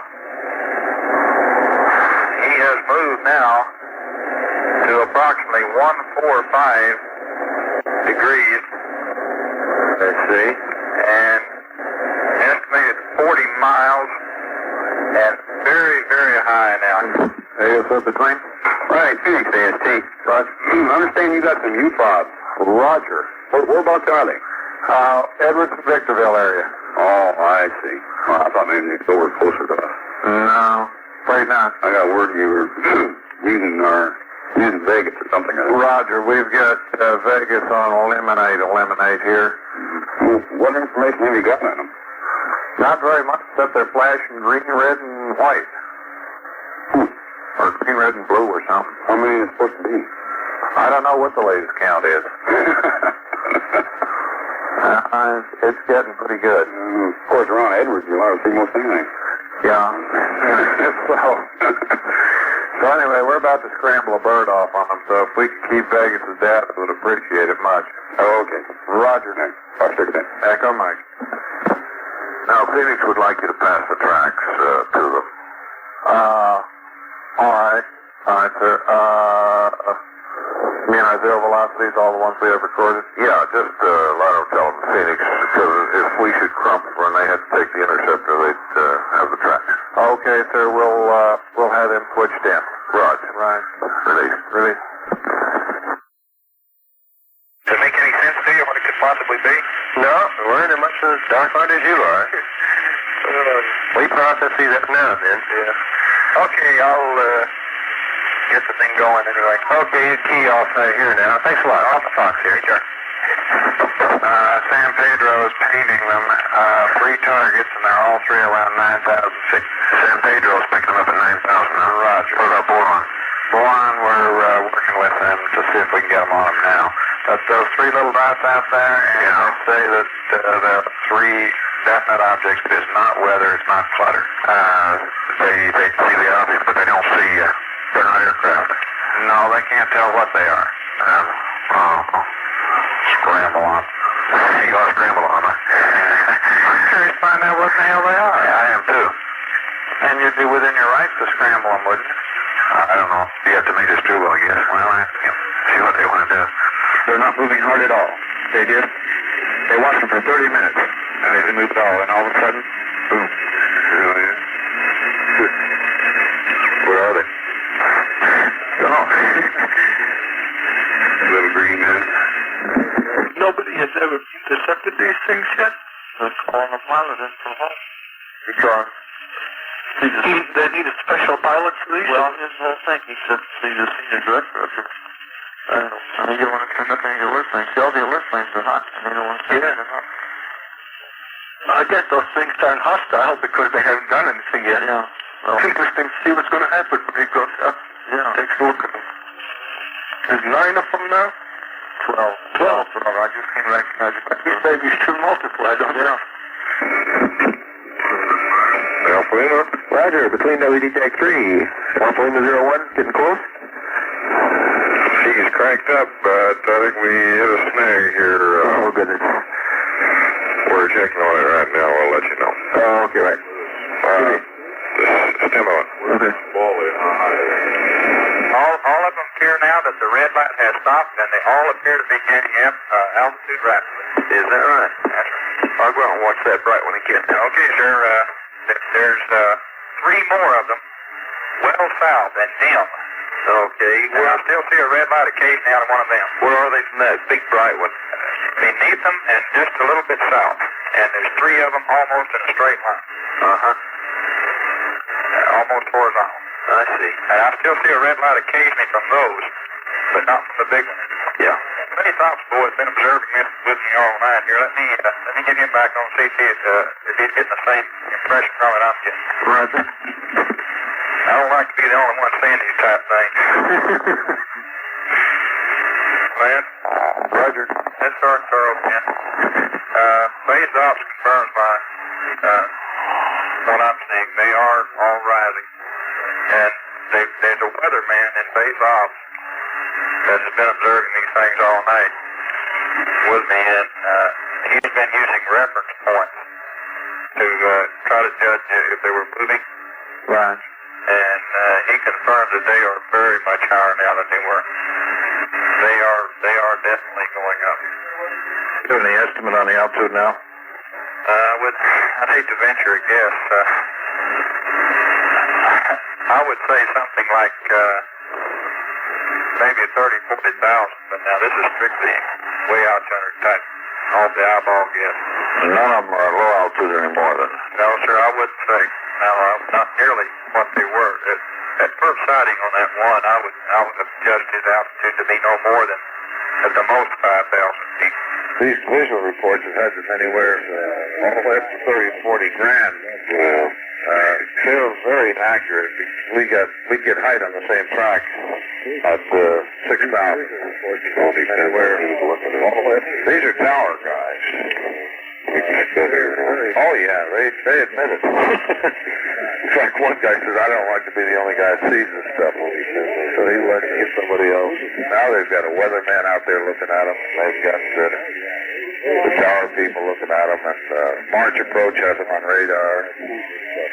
And Pedro and Boron. Alpha Lima. Roger, this is the plane again, WDT from Tech 3. Listen, on this bird is taking off. It's not a hot bird, right? No, he's cold. Yeah, he's cold and he's not loaded, right? No, he's not loaded. All of us up there. Okay, is he aware of now what he's going to be doing and everything? How pleased is he? He didn't say too much. Yeah. 236. Okay, Edwards Tower? Yes, sir. WD. Okay, Alpha Lima 01 is now bearing about 195 for 15. I have him in sight. You have him in sight? Yes. Edwards, do you still have any of these UFOs in sight? Yes. Okay, Tower, pick out one you want us to intercept, and we'll take a 01 in on him. Have him proceed. Okay. He appears to be going north now. Have him come right down the runway. 04. Alpha Lima 01, would you turn your running lights on? Roger 01, turn your lights on. I'm sure. Roger. Alpha Lima 01, starboard 360. Roger. Always 360. Roger. Roger. Alpha Lima 01, starboard 040. Okay, 01 is coming down to 040 runway. Okay. Have him go right over our rocket site. Start a slow right turn right over the rocket site. Okay, he's turning now. Hold that. Okay, how's he looking now? He turned starboard to 12. Hold that. Hold that, huh? Yeah, that's pretty good. Okay, could you, what's the blip in relation to him? 12 o'clock?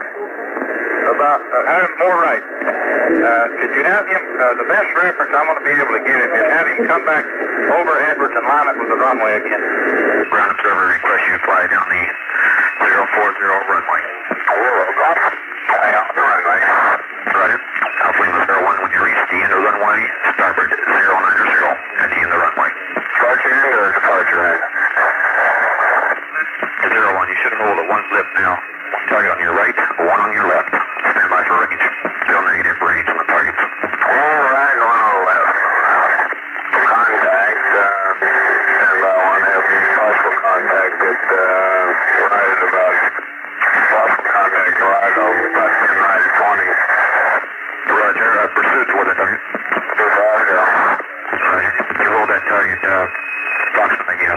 5 left at 17 degrees now, 15. Class. All contacts on my target now, and no sound at home. This object, I'd like to try and get it out all if it's out here.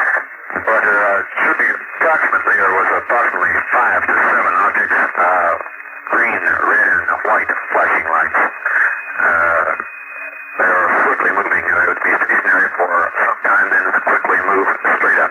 All contacts on my target now, and no sound at home. Roger, we had a possible radar contact now, range of 3 miles. We're losing contact with that now. Starboard, 050. 050. For sure not. Now 01 setting, should pass over Edwards Tower. How do you do it now? Thanks, Edwards, from here. 2 miles. I have a telephone on a flashing target about this position. Roger, could you check this target out? He's quite low out there. Roger. 01 begin descent to search the target. 01 Edwards Tower reports you out of the vicinity of the target now. What did he find out there to the west? He lost his contact. I still have a contact out there. Oh, you do? Visual? Yes. Is it one of these objects? Does it look the same as the rest of them? No, this one just appears right now. Yeah, he says he's got a contact, 12 o'clock 16. That's it. Okay, Pedro. Right. Turn your height finder 7 degrees ahead of him. Hey, Tower? Yes. How's he looking now? Is he headed for anything? Looks pretty good. It looks good. Yeah, are the blips merging? Yes. He's converging on it. They are converging. He seems to be maybe just a little bit south of it. Left turn, slow left turn. He's low and left. That thing is rising. Tower, how's things look now? He's low. Look, search high. He doesn't search high. Search very high. That thing is rising. It's rising rapidly. It looks like it's right above him from the tower now. It looks almost directly above him and rising. Okay, Pedro, come back to the target. Come back to interceptor. You're in the general vicinity now. It looks much higher.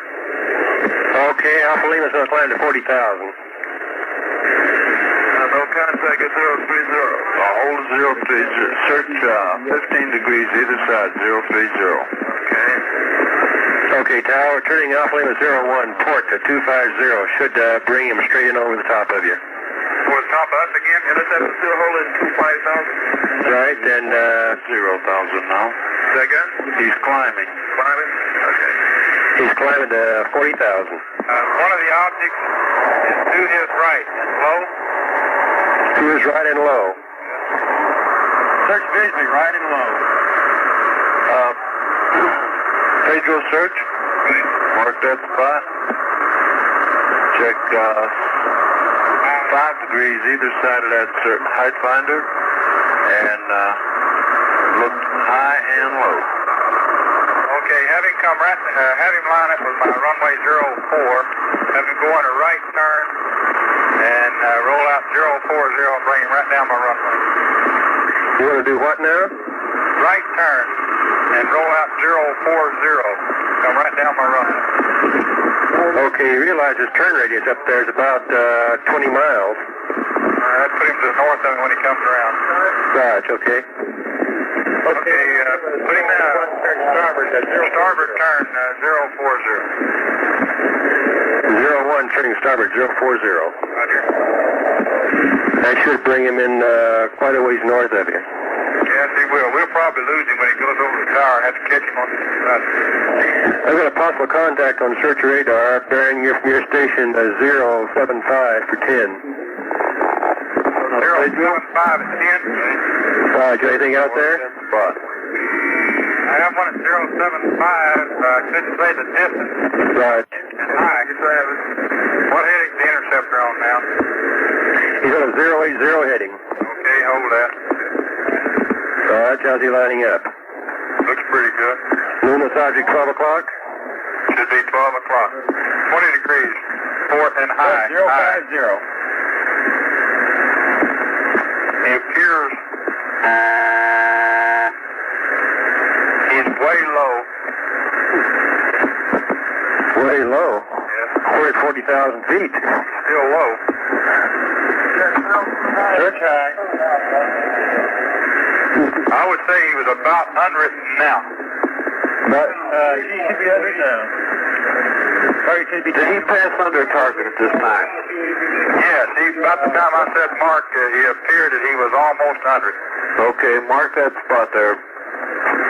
Pedro? Right. Okay, search 10 degrees either side.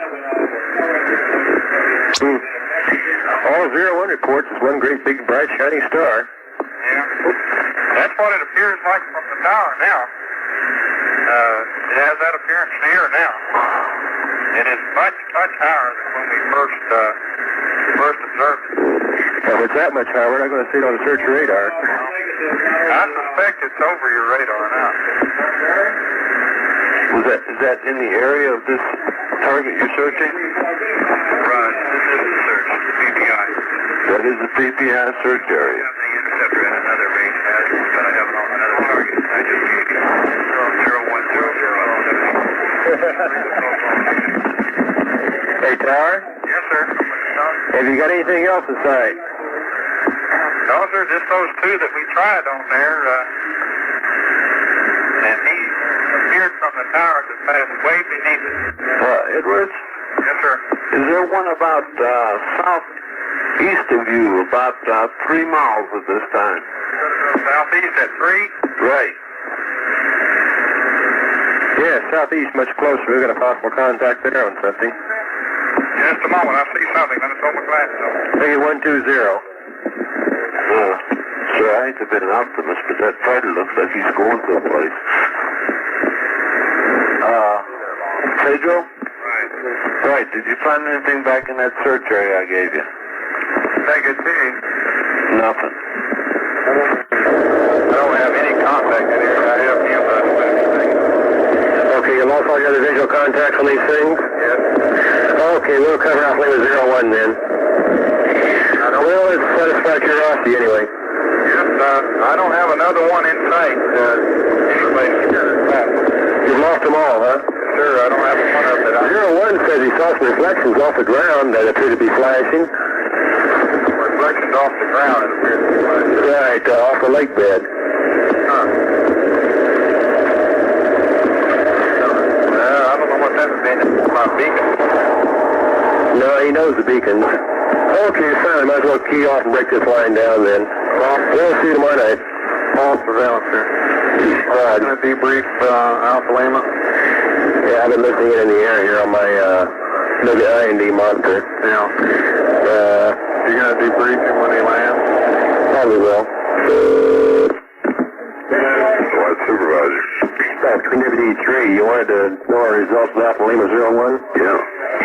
Negative. Negative results, huh? Yeah, we picked up a low-flying aircraft, a few ground targets, and things like that.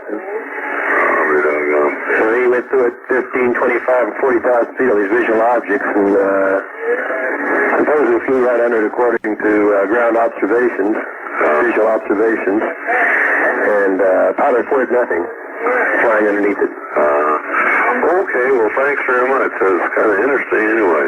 Yeah, it is. We're as curious as you are. Yeah. I guess we'll never know. Yeah, I guess not. Okay, well, thanks for calling. Right. Yes, Chief. Papa Fox. Yes. One of the telephone people that work here knew about this deal last night. He was reading about this UFO report. And he said, well, this fellow went into a restaurant in Lancaster this morning, and apparently he knew the waitress in there, and he hadn't mentioned anything at all about this UFO thing, and she was telling him about a guy that came in there last night all shook up. Said he was on the highway between Victorville and Lancaster. It's roughly about 20 miles east of Palmdale here on 138. And he said this bright red object, he saw it kind of hovering. All of a of a sudden it made a pass right down over his car and right across the highway, and so it paralleled the highway for quite a while, and then just took off, and it like scared him to death. He thought it was going to hit the car. Holy mackerel. Well, he was a telephone man, you say? No, this one of the telephone men overheard him. No, the telephone man was talking to this waitress in the restaurant this morning about 6 o'clock over in Lancaster. Yeah. Now, I've got the telephone man's name here. What supervisor and the team director? We have the UFO information dispatcher at Base Operations Norton on also. He's listening to you now. Oh, good. Then he needs this more than I do. Is this the watch supervisor? Yes, this is the watch supervisor at Los Angeles Center. Lancaster. Hello. Yeah. If this is the Lancaster area, we're supposed to refer to the nearest base where this sighting occurred, which would be Edwards or George. Okay, well, you won't need this report then. Well, that's the way we have it written up as an SOP. We're supposed to determine the location where the sighting took place. Okay, well, you won't need this report then. The party. Well, that's the way we have it written up as an SOP. We're supposed to determine the location where the sighting took place. Okay, well, you won't need this report then. The party. Well, that's the way we have it written up as an SOP. We're supposed to determine the location where the sighting took place. Yes, this is on the north side of the mountain. I'll be glad to pass it on to Edwards. I was just getting... I can give you the name of the UFO officer at Edwards. I have it on my report here. Let's see. It's Captain... wait till I find the damn thing. What's that captain's name at Edwards? No, that's okay. Do you want it there at the deputy position for your report or not? No, I won't need it here, but Captain Bilent at Edwards, base ops. Yeah, okay, well, I'll give it He'd be collecting all of the data. Yeah, okay. And I think it's a real interesting thing. I think he probably would want to have it. Yeah, I'll pass it on. All right, fine. Thank you. You bet. Chief.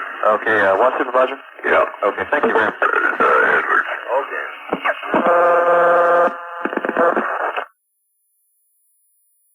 Right now.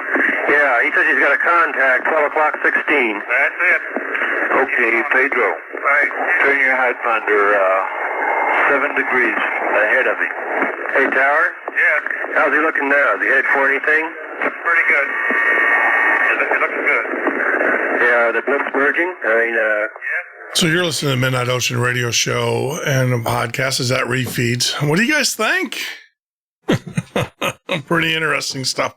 One of the things that really got me is the, and I've been Googling during this, looking to see if anybody has countered this video or this audio file that we have. And no one has come out and disproved it or wrote anything critical of it that I could find, which I actually find very interesting. See, for me, the audio of that was so crystal clear, and it was made in 1965 versus the 1994 video audios. Now, granted, they had different technology and it's patched right into the board. And I also believe that some of the artifacts that you got to remember, we actually clarified. We took out a lot of the artifacts. I actually believe that there was audio artifacts that were put into the broadcast to make them difficult to understand, to make them not appealing for people. It is a stretch. You guys have sat here for, kudos to those that have sat here for 4 hours, and listened to these audios, to these shows. Now, I've done it 2 or 3 times. I'm up to about 12, 13 hours. And it is interesting. And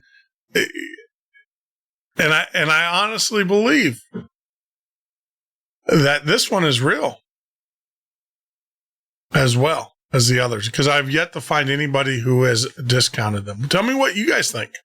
Type it there in the chat room. Love to hear from you. TMO Listener. That's TMO Listener. If you want to give me a shout here on Skype, you can also put your question or whatever into the chat room. For those that are listening to us on Facebook, you can also put it in the chat room there on Facebook in your comment section. That will come to me as well. And that leads me to let you guys know we are now broadcasting live on Facebook at the Midnight Ocean page on Facebook. Yeah, Sentinel. They were awesome. Give me a shout, man. Let me hear from you. It's TMO Listener, LISTENER on Skype. Love to hear from you. But those were very convincing. I've got a slew of them. I've been digging through the National Archives, looking at Project Blue Book. This is something that's always fascinated me. But it also at the same time scares the crap out of me. And let me tell you why. I had Lori McDonald on the show last week, and she was talking about alien abductions and past regression therapy, hypnotic therapy, and some of the things that she had to, or that she explained in some of her, she flat out said, she goes, I'd rather work with demon-possessed people than work with people that are alien abducted. And tomorrow, that's going to be the topic for tomorrow. Alien abduction. I've got some interviews lined up, some people telling you about their experiences. And so that's going to be very cool tomorrow as we continue on with Alien Week, UFO Week. But one of the things, and maybe we'll get Lori back on the show tomorrow to talk about her research, her experience, her working with these individuals who have been abducted and their memories have been deleted. And love to have her on the show. I am truly fascinated by this. I don't know now because after speaking with Lori, if I'm hypersensitive to alien abduction, but I am definitely spending more and more time doing research. There's a couple well-known abductees out there that we've been trying to reach, been trying to get on the show. I'm going to pound on them even more so tomorrow. Hopefully, please, hopefully send out good vibes for us. And maybe we can get them on the show and have them share their experiences with you first hand. But what a powerful show. I thoroughly enjoyed this type of show. I know it's not something that we normally do, in which we don't have a guest, but I wanted to share those audio tapes with you, especially since they have been remastered in the sense of we've taken out a lot of the noise in them. Now, we did not, I will tell you this, we did not change the audio one bit, except we just took out a lot of the background noise. And so you can imagine the amount of noise that was in the audio clip. So joining us all the way from the other side of the country, we have Sentinel. Hey, Jeff, how are you, man? What's going on, brother Jeff? Hey, so you stayed up? Yeah, I did. I've been posted on Craigslist in the politics sections, trying to spread my book around a little bit here at the set. So I'm multitasking, but gotcha. Listening to these calls, they're pretty phenomenal. Is that not great? A lot of people have already heard them, but we have such a new audience, especially as we bring in more and more listeners, that come over from the truther movement and everything. And they've never heard this stuff. It's amazing how many people have not heard these. Now, I've heard them years ago when they were originally on Art Bell show. But it is so, and so I caught some criticism for putting them on the air. They're like, everybody's heard them. It's like, no, you'll be surprised how many people have never heard these audio clips ever. Yeah, I've never heard them. Yeah. But I've done tons of research, as you know, but I've not heard, I don't think, any of these. I didn't go looking for them. I didn't even know they were out there, but this is pretty interesting stuff, man. Yeah, there are plenty out there. I mean, there are a lot of 911, and, hats off to the gentleman who originally exposed Kenny Young, who unfortunately, passed away of leukemia at such a young age. But thank God he was able to get on Art Bell show and get these tapes out there. But after his passing, they all kind of disappeared. And, and it wasn't until we revived them recently and cleaned them up. So yeah, we ran them through some processes. I want to stress to people, we did not change the content of all. We left everything as it was originally given to us. We just took out a lot of the noise, and there was a lot of noise in them.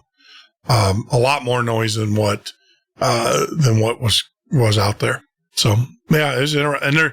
And we're finding more. I'm getting more and more tapes. And since I've been searching the National Archives for Project Blue Book and everything. So it's amazing. Nice. Yeah, look forward to hearing some more of those for sure. Yeah, yeah.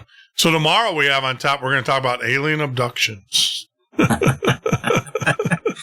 My parents had a missing time event right before I was born. They couldn't account for a couple 3 hours of time, and their car had moved about 20 miles mysteriously. What? They had a classic event. Jeff, I don't think I've ever told this whole story on the air. You want to hear this real quick?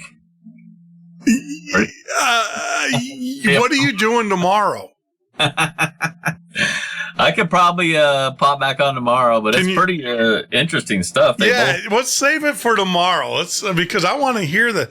I had an experience after the Lori McDonald show where she talked about alien, and that was one of the things we're going to share. That night after doing that, I don't know if you watch that or listen to that show, but she talked about her work as she does past regression therapy and alien abduction.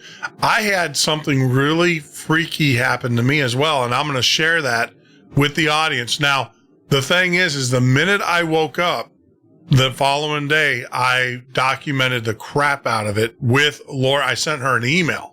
So I have a record of the conversation of us going back and forth. And she was like, it sounds like, what it sounds like to me. And I'm like, don't even go there. In the email, I'm like, don't even go there. But she was like, So I'm going to share with the audience what happened, and you guys can make your own. I don't know. I can still walk. I don't feel sore, so I wasn't probed or anything.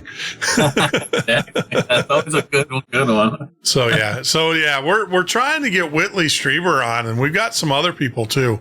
I've been trying to reach out to these guys, and it's so hard.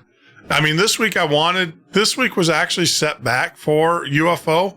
And so I wanted all my guests to be UFO guests. So that's what we've been pounding on for the last 2 weeks, is trying to just leave this open this whole week for nothing but UFO, people who have experienced, different types of experiences.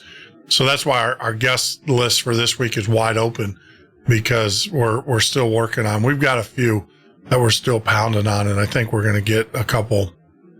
Hey, if it was meant to be, it was meant to be. Or the worst case scenario, you're going to be listening to me all week. I'll try calling in tomorrow. Tell my parents' story, because they had the classic. They're driving. They're running way late at night, and they're kind of the car. All the power in the car died. No, it's a pretty crazy story, but I'll save it for tomorrow. Save it for tomorrow, because that's tomorrow's the alien abduction missing time. I am going to send out, and maybe you can help me. We're sending out the call for people to share their experiences with us, to call in. Can you do a mass tag on Facebook and send out a bunch of I'm gonna. I'm going to. I'm going to send out a bunch of posts to the different groups and let people. I can send out to about 73 groups at the same time, and so I'll get all those out. And start pounding on them first thing in the morning and say, hey, look, we're submission of stories, because we want to hear those stories. We want to hear people and their experiences. And well, tag me personally, or some other people too that are on your friends list, and just put out there like a net. And I'm sure there's a bunch of other people with cool stories. So I'd love to hear them. Yeah, and that's what tomorrow is. I want people to submit you don't have to be abducted. I want people to submit their personal UFO stories for tomorrow's show, and submit those to us. If you want, you can actually just email them to us at listener. That's listener.themidnightocean@gmail.com. and get those out to us and everything. So, hey, man, we're also on Facebook now. Did you hear that? We're broadcasting on Facebook. I have not checked that out yet. I'll have to check that out. It's actually pretty cool. I'm digging it. It's given us a lot more exposure than we've had. Obviously people that never knew we existed on there, and we're growing. We're getting out there. It's just, I don't want to say frustrating. I mean, we're growing. Right? Oh, yeah. 178 subscribers. Every time I look, it's higher and higher. So is that good? I don't know. I don't even know what I just come in here and do these shows. Nice. But all I care about is our guests. I just want to make sure our guests are getting exposed, because we got great guests. Oh, you got phenomenal guests. I'm impressed, man. You're getting some big name people just right out of the gate. I know you had a good history before with your old show, but this is really you're getting some cool stuff right out of the gate with this new show. So it's cool. Yep. So are you staying up for the Snowden dump? We'll switch topics. No, I got to work tomorrow, but hopefully he just totally torpedoes her, man. Hopefully. I mean, I'm afraid he's going to get hit with a drone. Yeah, I saw something about he was afraid of that, but yeah, the Clintons have just left a trail of death and destruction wherever they've all the way from the governor's mansion back in Arkansas. Man, they're super corrupt back then. They just took that crap to D.C. and now you got their freaking foundation. I'm of the belief all government is corrupt. Oh yeah, but she's like the ultra extreme end of just the bought and paid for puppet of the Illuminati. Oh yeah. I mean, she flat out says, if you listen to her policies, I don't want to get too political, but I mean, if you listen to her policies, they're very one world government. Oh, totally. Yeah. She's the Bilderberger pick to be president. I still think she's going to be president because she's the Bilderberger pick. So we'll see. Yeah, I do too. I think like you said, we'll see, but I think short of a miraculous, just a huge turnout, and I think that's the only saving grace that Trump has. But you know what? I'm not too keen on Trump, man. I'm writing my name in. How about this, Jeff? I'll write your name in. You write my name in. There we go. Well, we sure do better than all them put together, man. With the one hand time behind our back. Did we just collude and commit voter fraud? Are we gonna have the FCC on us? We're just trading votes. Yeah, we're just trading votes. They won't arrest Hillary. They won't arrest us, right? Well, when on my first ballot, if I was in Chicago, my first ballot, I write your name. On the second ballot, I'm going to write my name in. There you go. So, it's just, I don't know. It's interesting, and it's scary at the same time. And this thing that's going on with Planet X, and I'm just hopeful that we make it to November 2nd, to be honest with you. And, you got Putin, who is they walked away, for those that don't know. And, Putin has walked away from the negotiations with the United States over Syria. He's flat out said that they're going into Aleppo, and if America intervenes, it's war. Yeah, we're right at the doorstep of World War III, man. Yep. It's just too it's just sad. So these maniacs, psychopaths are running the world, Jeff. I know. And it's just insane. It's scary at the same time. And, thank God people aren't listening to John Kerry, because John Kerry came out, I guess, in his private emails, which is funny because we have to find out the truth through criminal activity. Isn't that crazy? Yeah. Doesn't that tell you that how ineffective our press is? That the only reason why we're getting the information that we've gotten is because individuals, good, outstanding Americans, people who believe in the Constitution, are standing up, and unfortunately, we're getting the information from individuals. And what I said all along, it was confirmed the other day with not with Snowden, but with Assange, Assange, I said all along, the DNC hack did not happen from Russia. It happened internally. The guy that filed the lawsuit, he's the one that handed Assange all that information. Assange came out and admitted it. And I said that all along. And then, of course, they find him dead. Yeah, I was just going to say, is that the guy that just died? Yeah, it was the guy that got shot in the back of the head. Jeez. As he was walking down the street. But he was the one that released the DNC. It wasn't the Russians. The Russians didn't hack into the system. And Assange even said that. Assange in an interview. You can look it up.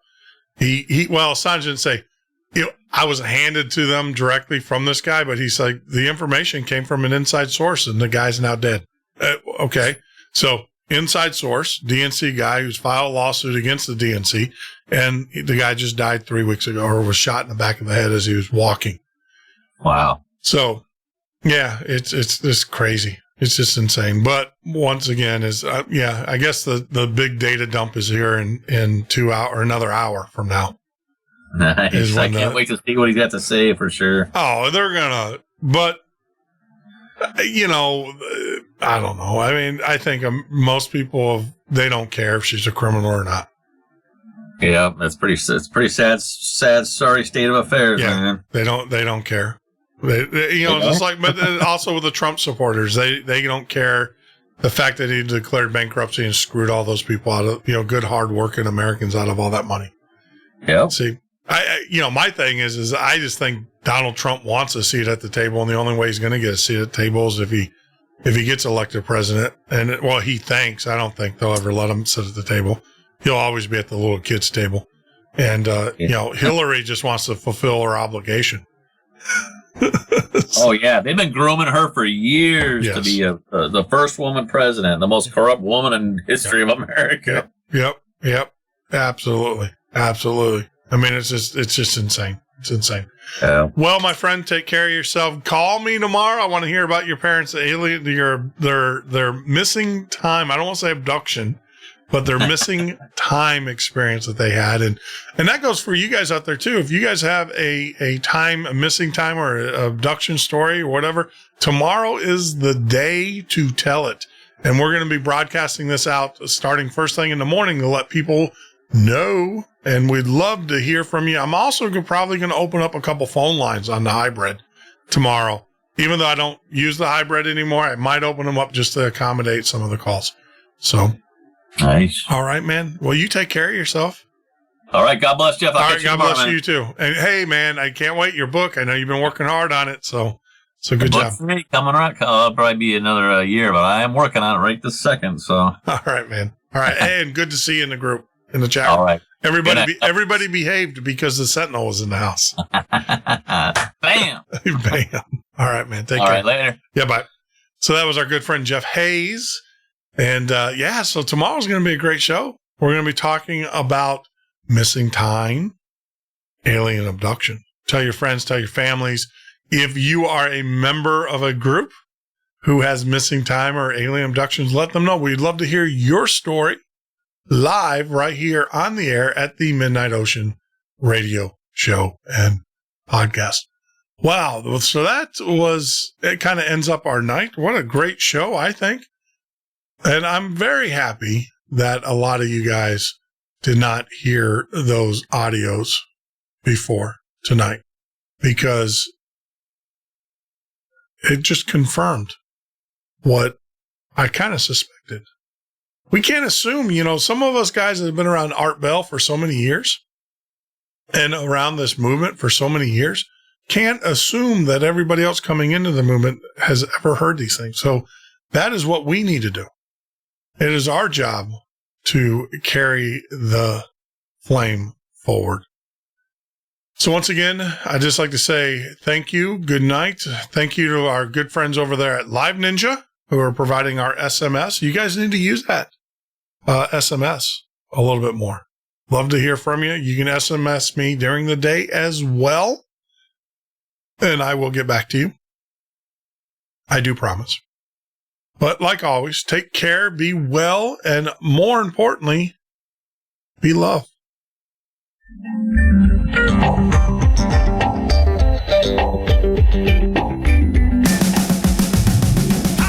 Yeah.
seem like a coda, but I learned it from my baba.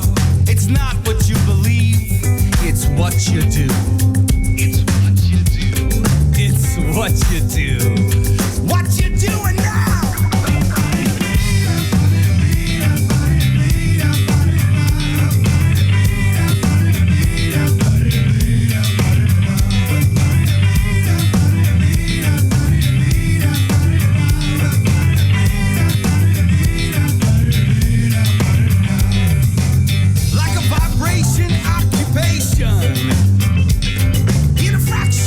Of an inch.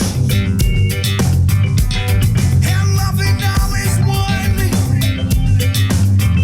Is supposed to be a cinch. Be a messenger. Be a radical. Be love. Be a messenger. Be a radical. Be love. Be love, be a messenger, be a radical, be love, be love, be a messenger, be a radical,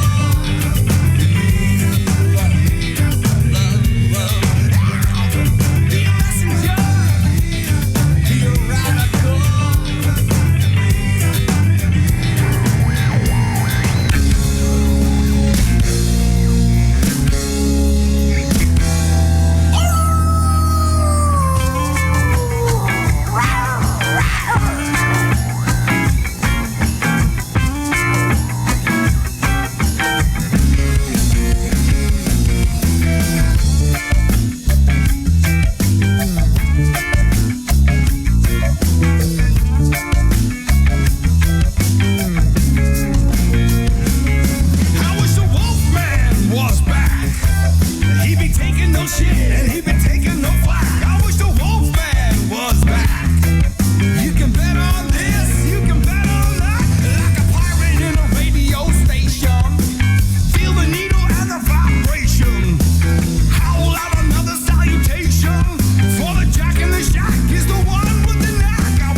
with Jeff Norton on the Paranormal State Radio Network. Wolfman Jack. Wolfman Jack.